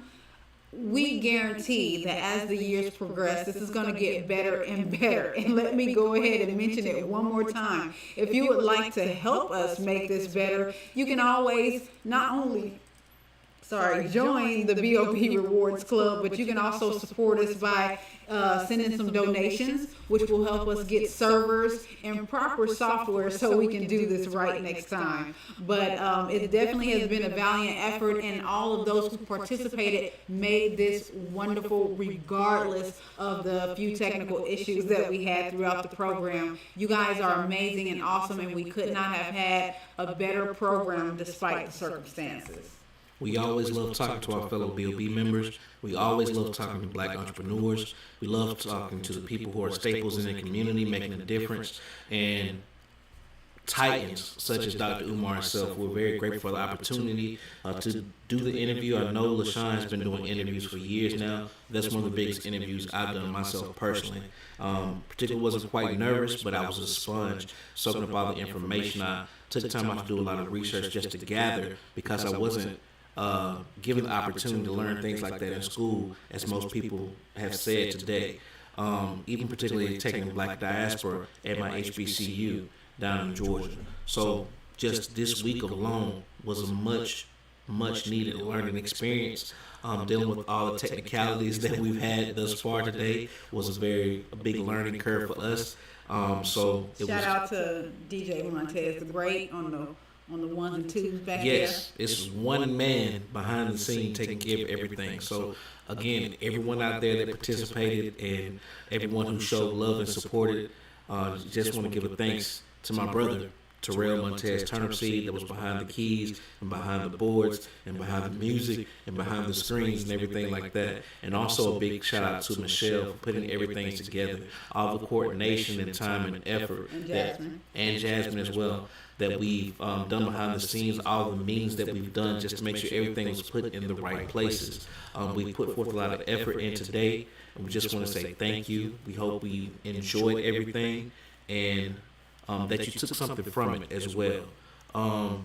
This systemic racism is not going to stop. We just have to find ways to come up with resolutions to empower one another. So let's take time out to do that. We pray that everyone is at home safe for the holidays. And once again, a big shout out to all the veterans for Memorial Day and all my fellow fallen soldiers. And we pray for their families as well. Before we finally close out, I just wanted to make sure that we go out on an extremely positive note, because in light of the circumstances that happened with the Tulsa massacre and all of the other ones that are akin to it around the United States, we know that this was a coordinated thing, because it's like it's a playbook that's run almost the same way every time, all the way down to the blocking from people coming back into the area and reclaiming. It's the same politics, the same thing. But let me give just a few very positive notes to leave off on what the Tulsa, Oklahoma situation in general has given us. Black Wall Street in Tulsa, Oklahoma was a thriving community that showcased the excellence and resilience of black entrepreneurs and professionals. Black Wall Street in Tulsa, Oklahoma served as a powerful symbol of black excellence and entrepreneurship, showcasing the incredible ingenuity and innovation that can thrive in the face of adversity. The achievements of Black Wall Street in Tulsa, Oklahoma demonstrate the immense potential and capacity for success within black communities when given the opportunity to thrive and prosper. The vibrant and bustling businesses of Black Wall Street in Tulsa, Oklahoma exemplify the creativity, the resourcefulness, and the entrepreneurial spirit that have long been a part of black culture and history. And lastly, the economic success and prosperity of Black Wall Street in Tulsa, Oklahoma serve as a beacon of hope and inspiration for future generations, showing what can be achieved through unity, determination, and hard work. And that's all we have. That's a very positive note. Once again, thank you for coming out to the Black Wall Street Virtualthon Days, brought to you by the BOB Rewards Club. Once again, I'm Deuce Terry. And I'm LaShon Voicestress. We are the hosts of the Shot Black Podcast, and thank you for coming out. You have a great evening. Take care.